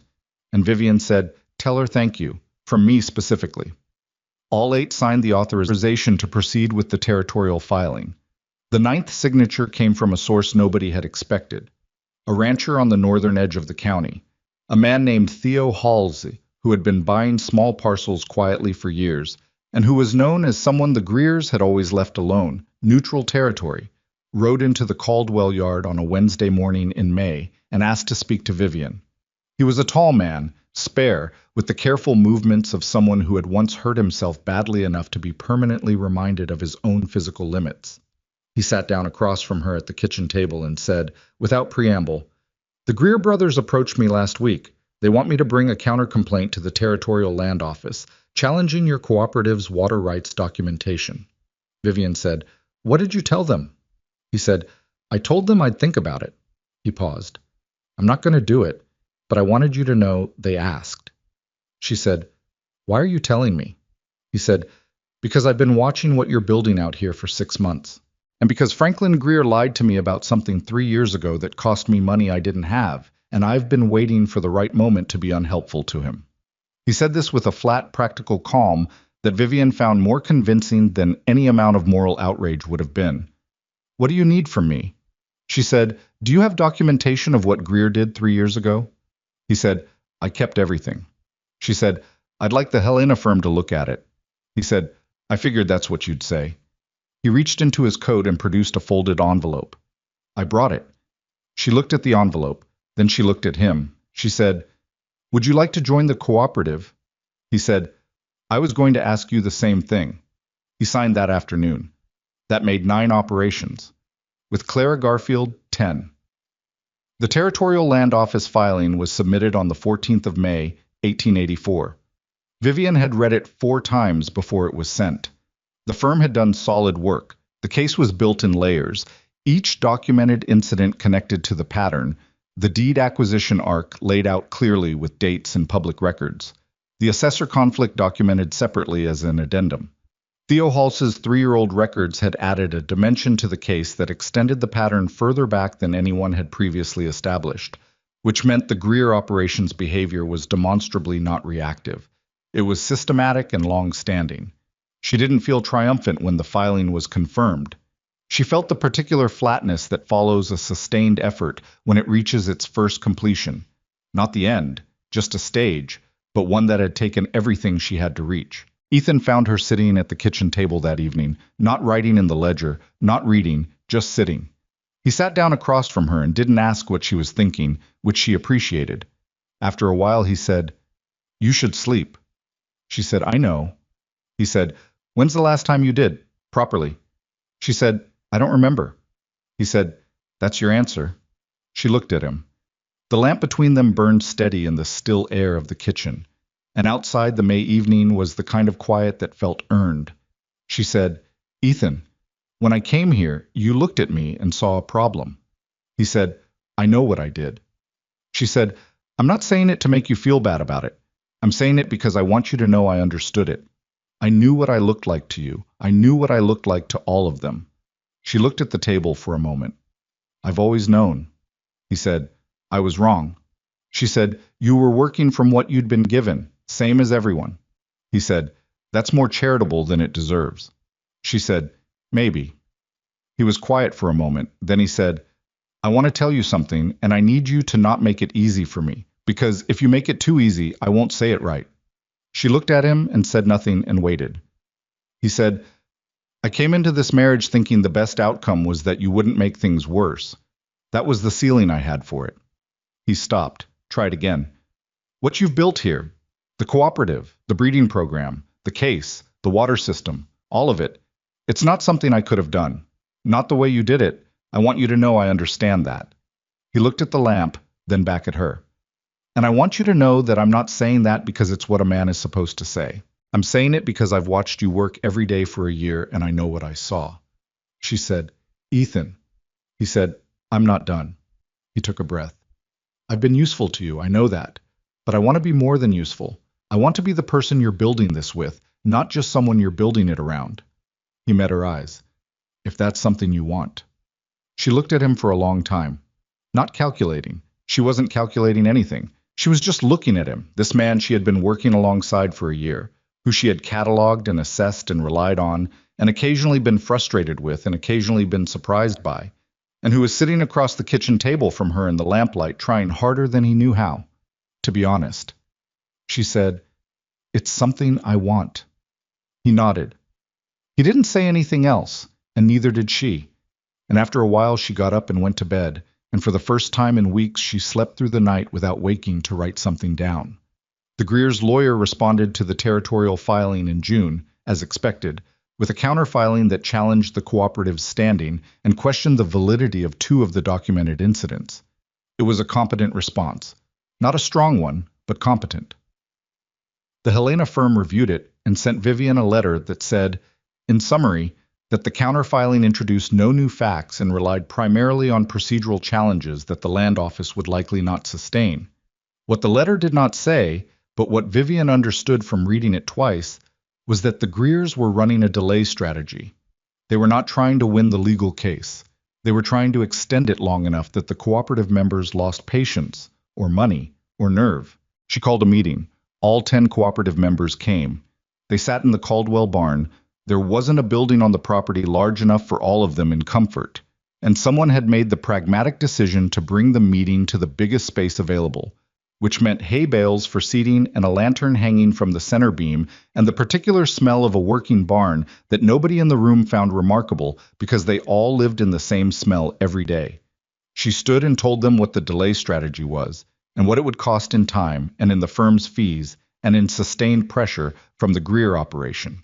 She told it straight, without softening. She said, "I want everyone in this room to understand what we're in for.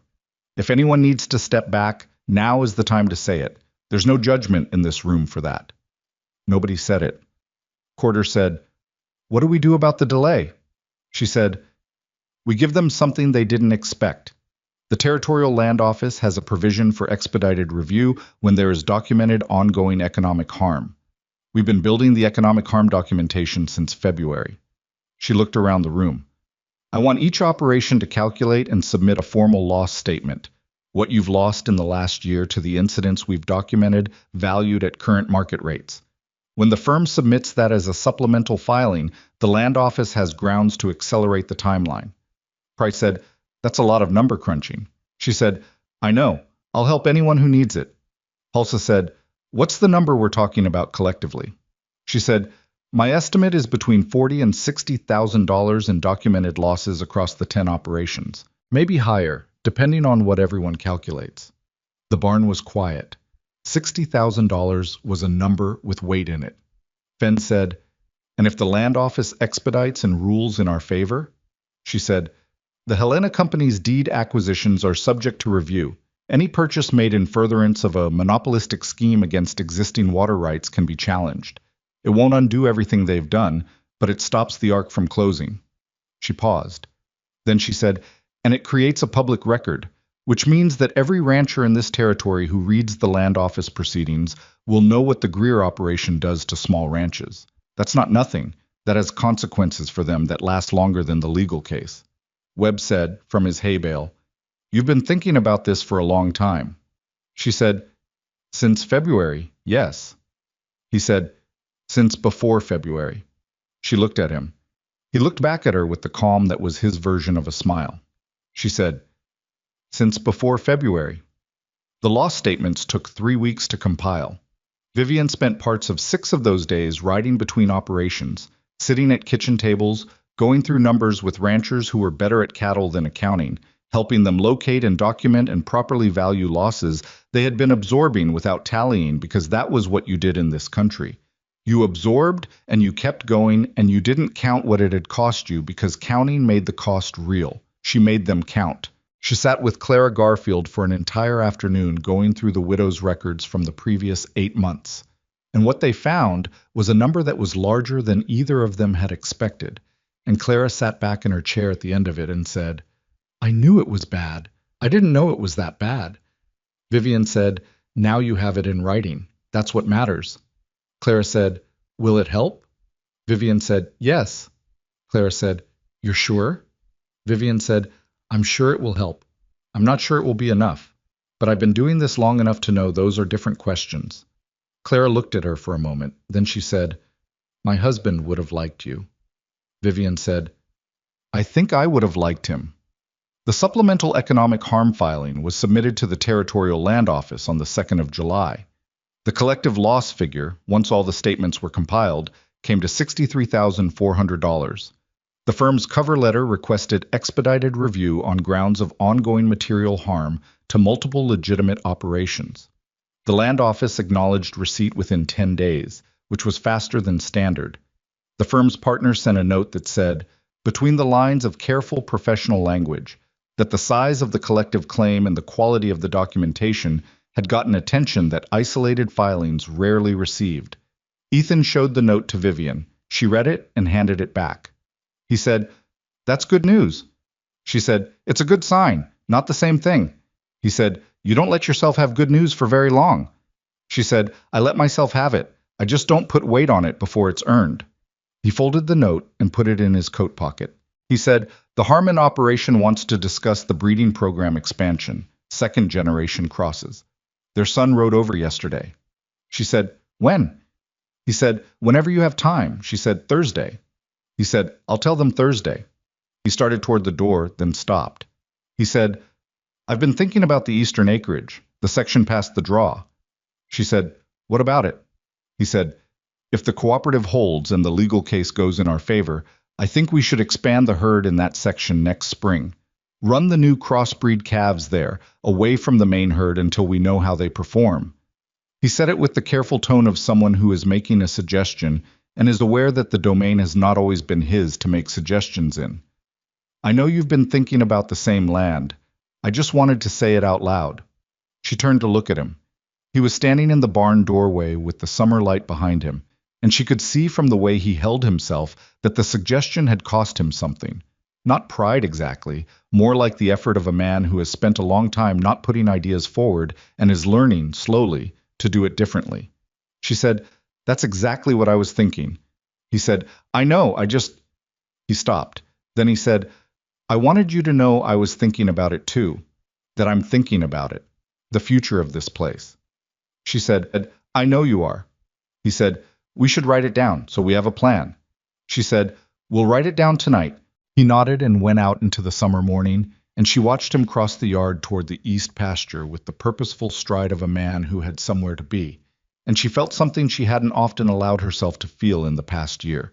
The particular, unremarkable warmth of a person who is not alone in something hard. She went inside and opened her ledger to a fresh page. At the top of it she wrote, "Eastern Acreage, Spring Expansion Plan." Then below it she wrote, "Second Generation Crossbreed Program, Breeding Goals, Projected Timeline." She wrote for an hour, and when Ethan came back in at midday and looked over her shoulder at the page, she moved the ledger slightly so he could see it better, and he sat down beside her, not across from her, and read what she had written, and then he picked up the pen and added 3 lines at the bottom in his own handwriting. It was the first time he had written anything in her ledger. She looked at what he had written. It was practical. A note about the fence lines on the eastern boundary that she'd need to account for in the expansion plan. Something she hadn't been out to check recently. Useful information, correctly placed. She said, "Good catch," he said. "I know the fence lines." She said, "I know you do." They sat there for a moment, the two of them, at the same table where they'd been sitting across from each other for a year, and the ledger was open between them with both their handwriting on the same page. And outside, the July sun was doing what July sun does in Montana when it decides to be generous, which was to make everything look like it might last. The Territorial Land Office's decision came on a Thursday in late September, delivered by a rider from Billings, who arrived at the Caldwell property just after noon with a sealed document and the slightly self-important manner of someone carrying something they know matters. Vivian was in the eastern pasture when she saw the rider come in. She walked back to the yard at a normal pace because running would not change what the document said, and she had learned over the past 18 months that the space between a thing happening and you knowing about it was not time you could use productively, so you might as well move through it with some dignity. Ethan had already taken the document from the rider. He was standing in the yard holding it, not opening it, waiting for her. She looked at him when she reached him, and he held it out and let her take it. She broke the seal and read. The Territorial Land Office had reviewed the cooperative's filing and the supplemental economic harm documentation and had found, in formal language that took 3 paragraphs to say what could have been said in 3 sentences, that the pattern of activity documented against the cooperative members constituted a demonstrable interference with established water rights and legitimate commercial operations, and that the deed acquisitions by the Helena Land Company were subject to formal review under territorial statutes governing monopolistic land practices. The Helena Company had 60 days to respond.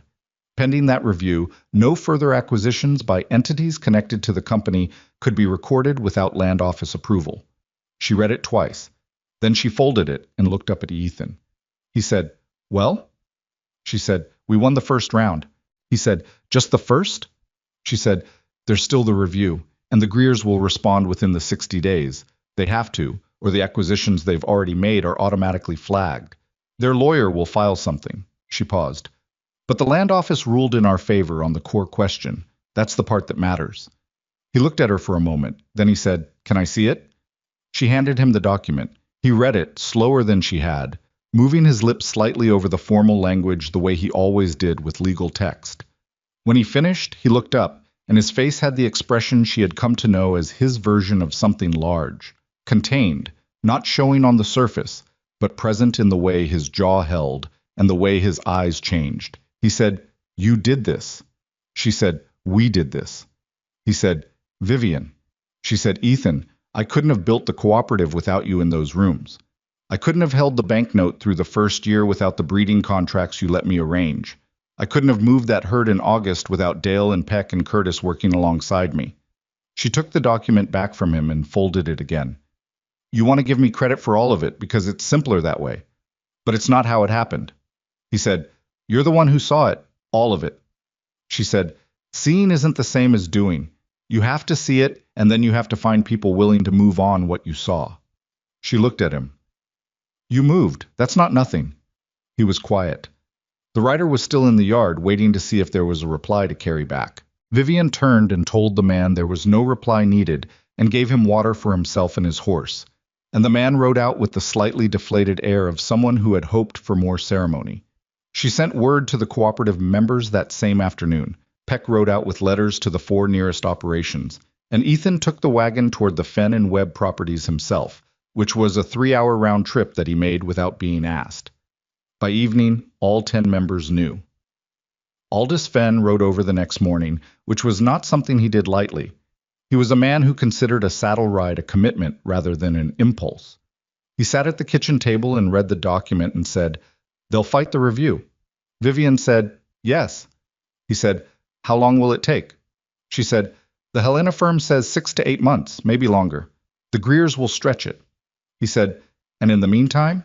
She said, "In the meantime, we keep the cooperative running, we keep the documentation current, and we build the breeding program results into something strong enough that by the time the review concludes, the economic case for our operations is undeniable." She looked at him. "I want the land office to see ranches that are growing, not just surviving." Fenn said, "You've been thinking past the ruling." She said, "I've been thinking past the ruling since February." He sat back in his chair and looked at her with the expression he'd been giving her since the previous August, the one that had started as reluctant acknowledgement and had become, over the course of a year, something closer to genuine respect. He said, "My son wants to stay on here, learning from you. I want you to know I support that." She said, "Henry is good. He's better than he knows." Fenn said, "Most young men are." He picked up his hat. "Let me know when you need the cooperative to move on something." He left, and the yard was quiet in the October morning, and Vivian stood for a moment in the thin fall light and let herself feel, briefly and without sentimentality, the particular satisfaction of a thing going the direction you had worked very hard to push it. Then she went back to work, because the direction it was going still required pushing. The Greers' response to the land office ruling arrived within the 60 days, as expected. It was thorough and combative, a 40-page legal brief challenging the cooperative's standing, contesting the validity of 3 of the documented incidents, and introducing a counterargument about the water rights documentation that the Helena firm's partner described, in a private letter to Vivian, as creative but ultimately insufficient. The response also, in what Vivian recognized as a calculated move, named her personally in 2 of its arguments, not as a party to the case, technically, but in a way designed to make her visible as the person behind the cooperative, which was a way of making her a target. She read her name in the Greer brief and felt the specific discomfort of seeing yourself described by people who want to diminish you.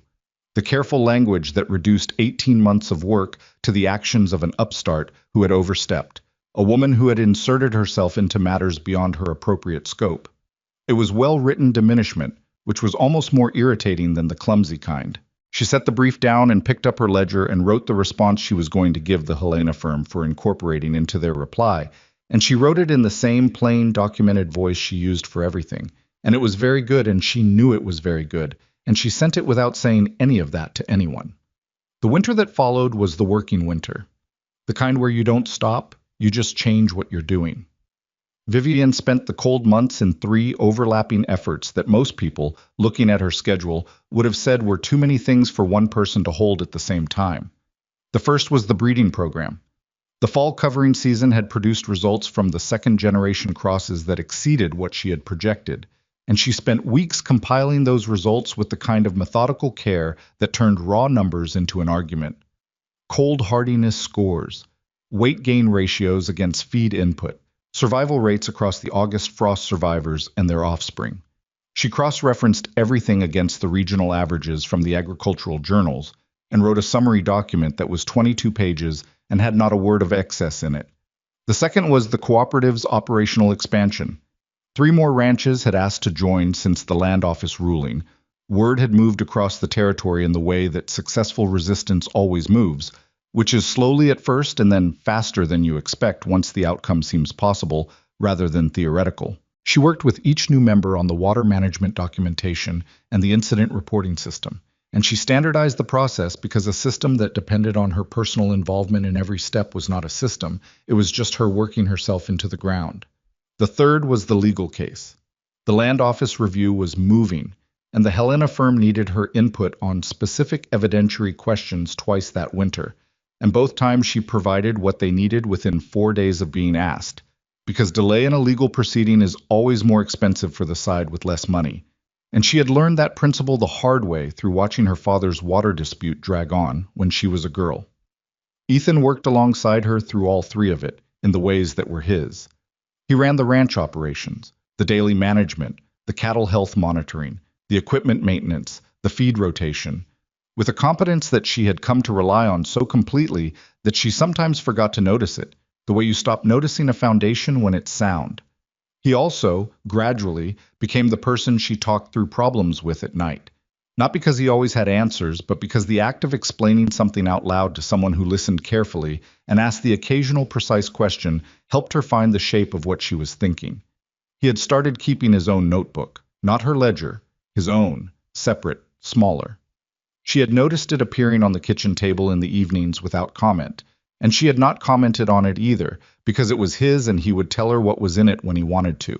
One evening in February, he put it on the table between them and said, "I've been tracking the feed conversion numbers on the new crossbreeds.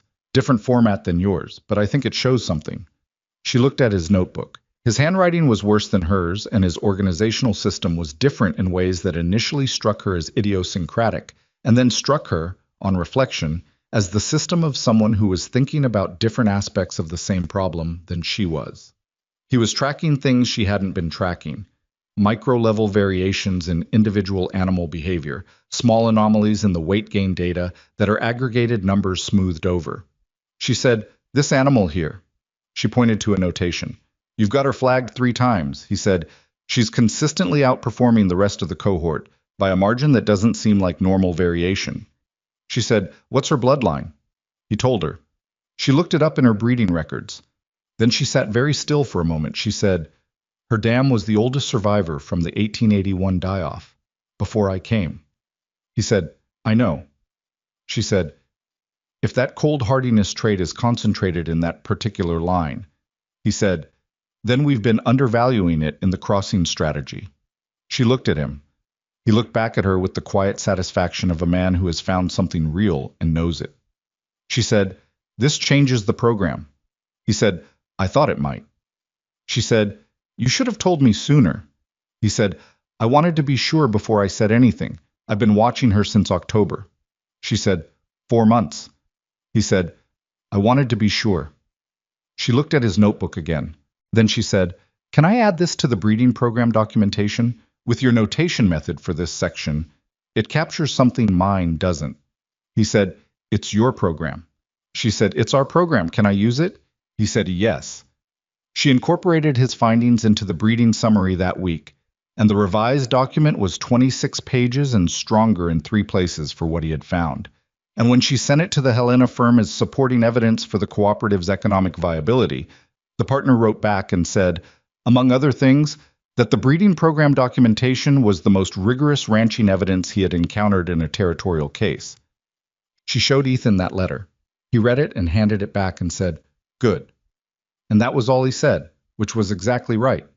The Land Office review concluded in late April of 1885, 8 months after the initial ruling, 6 months later than Vivian had hoped, and 2 months earlier than she had feared.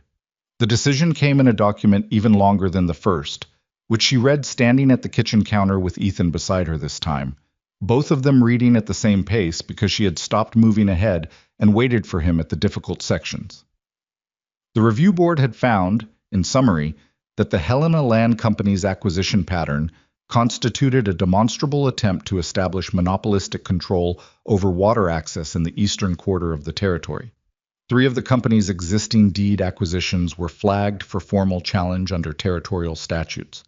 Future acquisitions by any entity with demonstrated connection to the Greer family interests were subject to Land Office pre-approval, indefinitely. The cooperative's water rights documentation was formally recognized as establishing priority claims on all 9 water sources named in the filing. The Greer brothers were not named personally. The legal structure of the Helena Company had been designed, among other things, to prevent that. But the company was named, and the company was theirs, and everyone in the territory who read the land office proceedings would know exactly what that meant.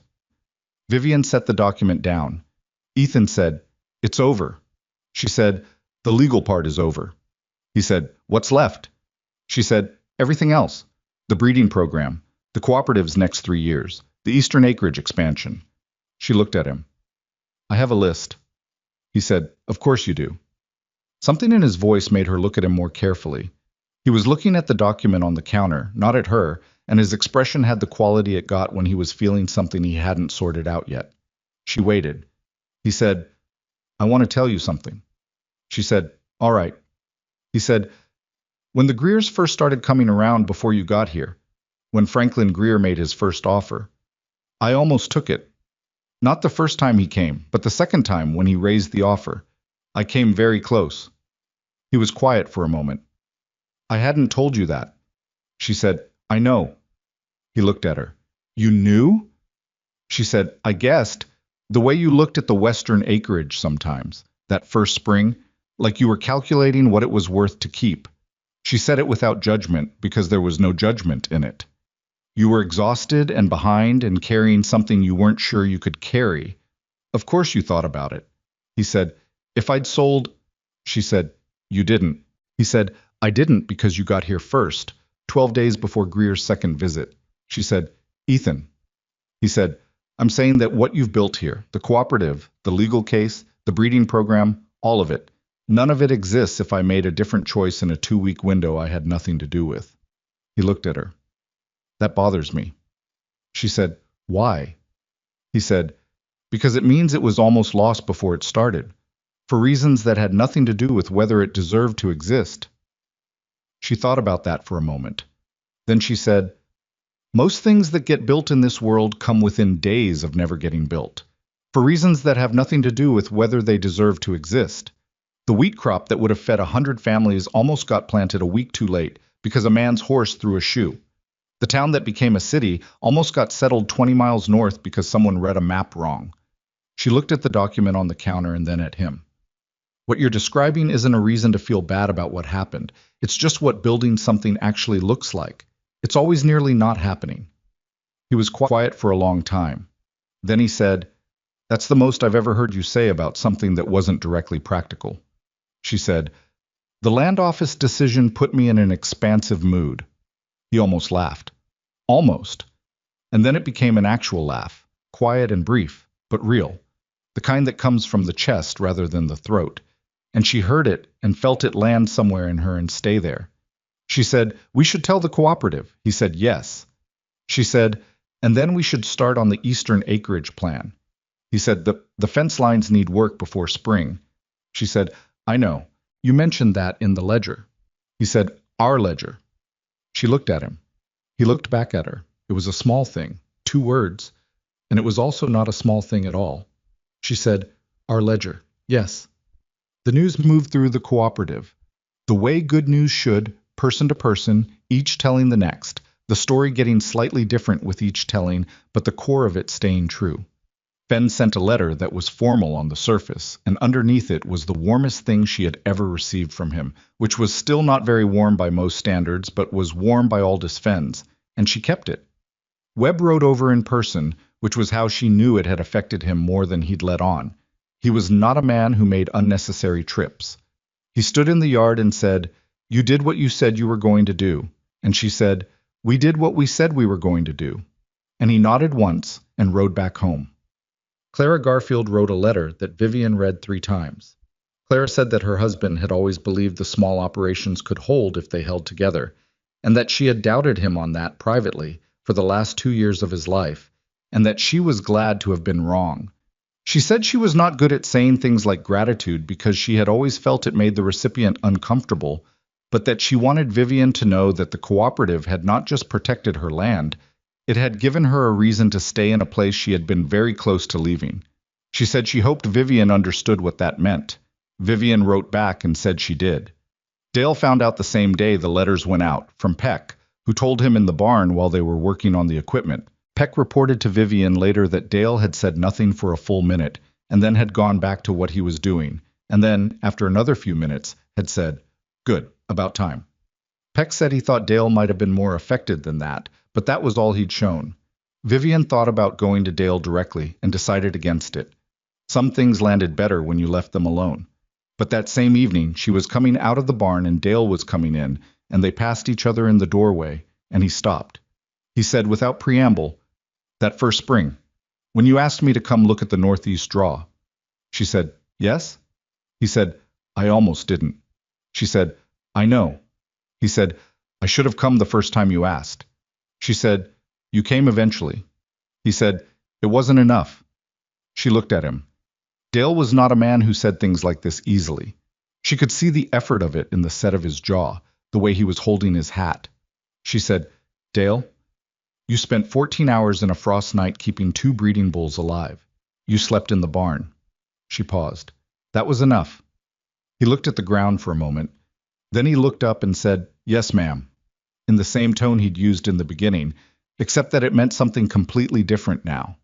He went into the barn and she went toward the house, and she thought, walking across the yard in the April dusk, about how long it takes to change a thing, and how the change is never clean or complete, and how the evidence of it lives in small moments rather than large announcements.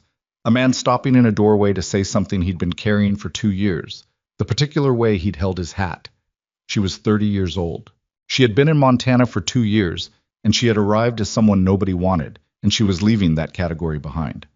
Not with a sudden leap, but with the accumulated weight of 2 years of showing up every day and doing the work and staying when staying was hard, and not flinching from the parts that required something she wasn't sure she had. She had been wrong about things. She had miscalculated the timeline for the legal review by 2 months, and it had cost the cooperative in fees. She had underestimated how long the seep spring would take to reach stable output, and had revised her water projections twice. She had misjudged Margaret Beaumont initially, had expected opposition, and found slowly something closer to a complicated ally.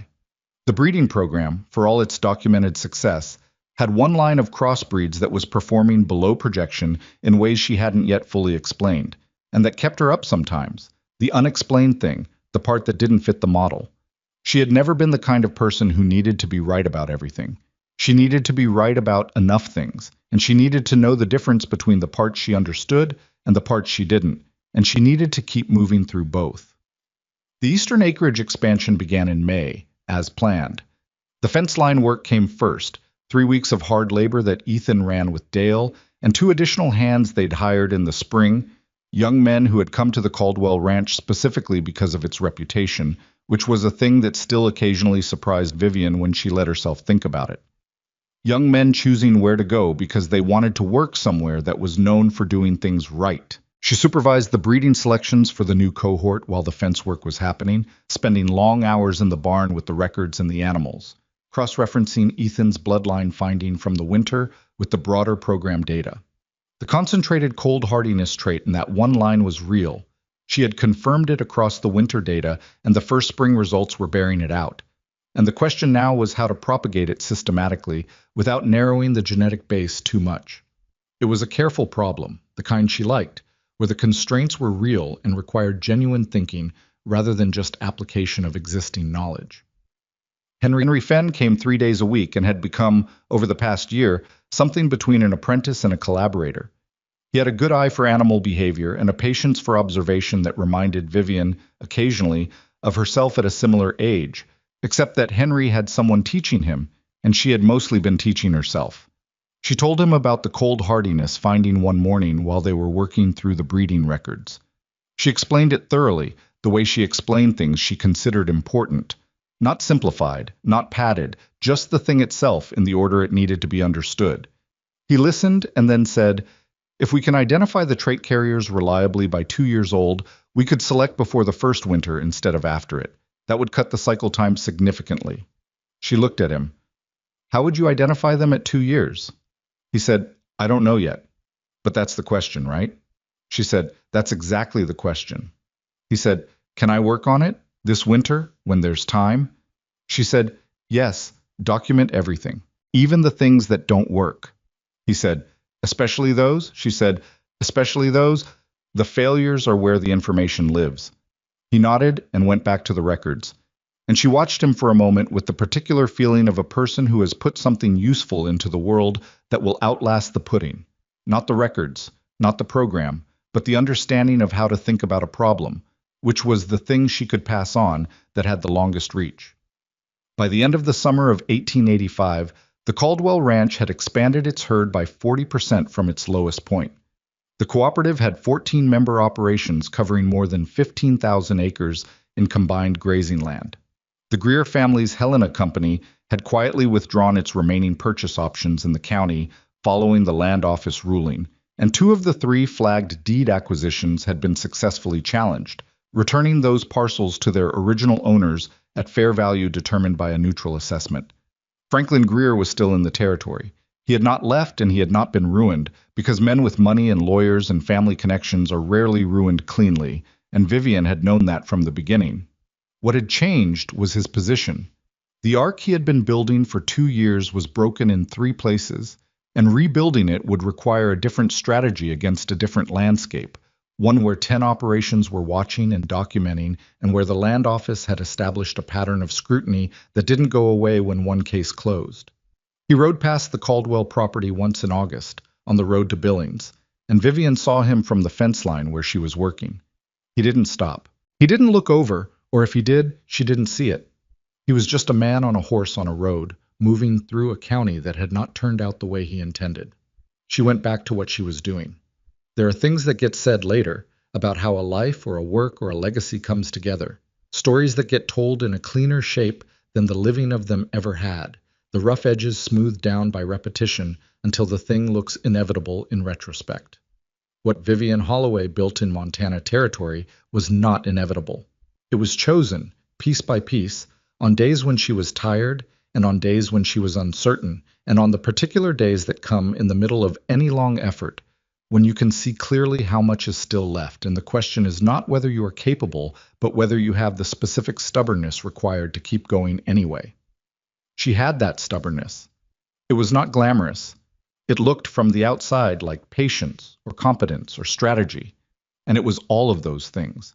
But underneath it was something simpler and less negotiable, which was that she had decided she was not going to stop, and she kept making that decision every morning, and that was the thing that most people who later talked about her work forgot to mention, because it was too ordinary to make a good story. She thought about this sometimes, in the evenings, when the work was done for the day and the ranch was quiet, and Ethan was in the kitchen reading or writing in his notebook. She thought about this morning she'd arrived on this property and heard laughter from 30 feet away, and the feeling she'd had, not exactly hurt, because she had been hurt enough times by then, that she had developed a kind of structural response to it, a load-bearing wall that didn't absorb the force so much as redirect it, but something more like a cold, clear recognition that this was the situation and she would have to work with it. She had worked with it. The work was not finished. It was never finished. That was the nature of it. But it was built well enough now that other people could carry parts of it, and the parts that were hers were grounded in something solid enough to last through the normal hazards of time and weather and bad luck. One evening in October, 2 years and a few months after she had arrived, Ethan put down his notebook and said, "I've been thinking about the cooperative structure. After we're gone." She said, "After we're gone, how?" He said, "In 20 years, 30. Who runs it?" She said, "Henry's been thinking about the same thing." He said, "I know. I talked to him about it last week." She looked up from the ledger. He had talked to Henry about the cooperative's future structure. Ethan Caldwell, who 2 years ago had eaten supper quickly and retreated to his office to avoid conversation, had ridden over to the Fenn property and talked to a 16-year-old about institutional continuity. She said, "What did he say?" Ethan said, "He thinks it needs a formal charter, not just the operating agreement, something that establishes governance independent of any individual member." She said, "He's right." Ethan said, "I told him that. I also told him you'd be the one to draft it." She said, "Of course you did." He said, "You're the one who writes things so they mean what they're supposed to mean." She said, "You're going to keep saying things like that, and I'm going to keep having to believe them." He said, "Is that a problem?" She said, "No." He said, "Good." She looked at him across the table. Her husband, this man she had been handed and had chosen, in that order, which was not the order most people preferred, but which had turned out, for them, to be the right one. He had his notebook open and his pen in his hand, and the lamp between them was burning low in that particular way that means you should probably add oil, but neither of you wants to get up yet. She said, "Ethan." He said, "Hmm." She said, "I'm glad I came here." He looked up. It was a simple thing to say, and she had not said it before, or anything like it, and he received it the way he received most things, quietly, without performance, but with a completeness of attention that told you he had heard it in all the ways it was meant. He said, "I'm glad you came here too." He said it looking at her, and she looked back, and it was one of those plain moments that life occasionally produces, unremarkable in its details and entirely sufficient in what it contained. She went back to the ledger. He went back to his notebook. The lamp burned between them in the October evening, and outside the Caldwell Ranch lay in the dark under a sky full of stars that the frontier always produced in quantities that made you understand, without language for it, that you were a small thing in a large place, and that this was not a diminishment, but simply the truth, and that you could build something real and lasting within it if you were willing to work carefully and stay. There are people the world decides it doesn't want, for reasons that have nothing to do with what those people are capable of. It makes these decisions quickly, on the basis of surfaces, and it announces them through laughter and silence and the particular cruelty of collective agreement. Most of the time, the people on the receiving end of those decisions absorb them, because the pressure to absorb is enormous, and the alternative is exhausting in ways that are difficult to explain to anyone who hasn't felt it. But occasionally, not always, not even often, but occasionally, someone receives the world's verdict on them and decides without drama that the verdict is wrong, and sets about proving it not through argument but through the daily accumulation of work that cannot be dismissed. Vivian Holloway had been that kind of person. She had not arrived in Montana with a plan to change anything beyond her own circumstances. She had arrived with a bag and a ledger and a mind that knew how to read land and animals and the slow patterns of things, and she had applied what she knew to the situation she was in, one day at a time, without the benefit of anyone expecting her to succeed. What she built outlasted the doubts that surrounded its construction. The cooperative, the breeding program, the water management system. These were not monuments to her genius, because genius was too romantic a word for what it actually was, which was sustained competence applied consistently over time in the face of resistance. The people who came after her and learned from what she had built learned that first, before anything else, that the work required was long and ordinary and yours to do whether anyone was watching or not. She had written in her ledger in the first week she arrived that she intended to find out what the land was worth and build accordingly. She had found out. She had built accordingly. The ledger, by the time she was finished adding to it, was not one book but 7, shelved in the office that had once smelled only of her father-in-law's pipe tobacco, and now smelled of both that and the particular combination of ink and lantern oil and leather that was hers. Ethan's notebook was on the shelf beside them. That was where they stayed, side by side, in a ranch that had been failing and was not failing anymore, on land that nobody had wanted to fight for and had turned out to be worth every day of the fighting. Outside, the Montana Territory spread in every direction under its enormous sky, and the cattle moved in the dark the way cattle do, steady and unhurried and completely indifferent to the human drama that had unfolded around them, which was appropriate, since they were the reason any of it had happened at all. The seep spring in the northeast draw was still running. It ran clear and steady the way it had run since the spring they built it, patient and unannounced, offering water to whatever came to find it. Vivian had been right about that too.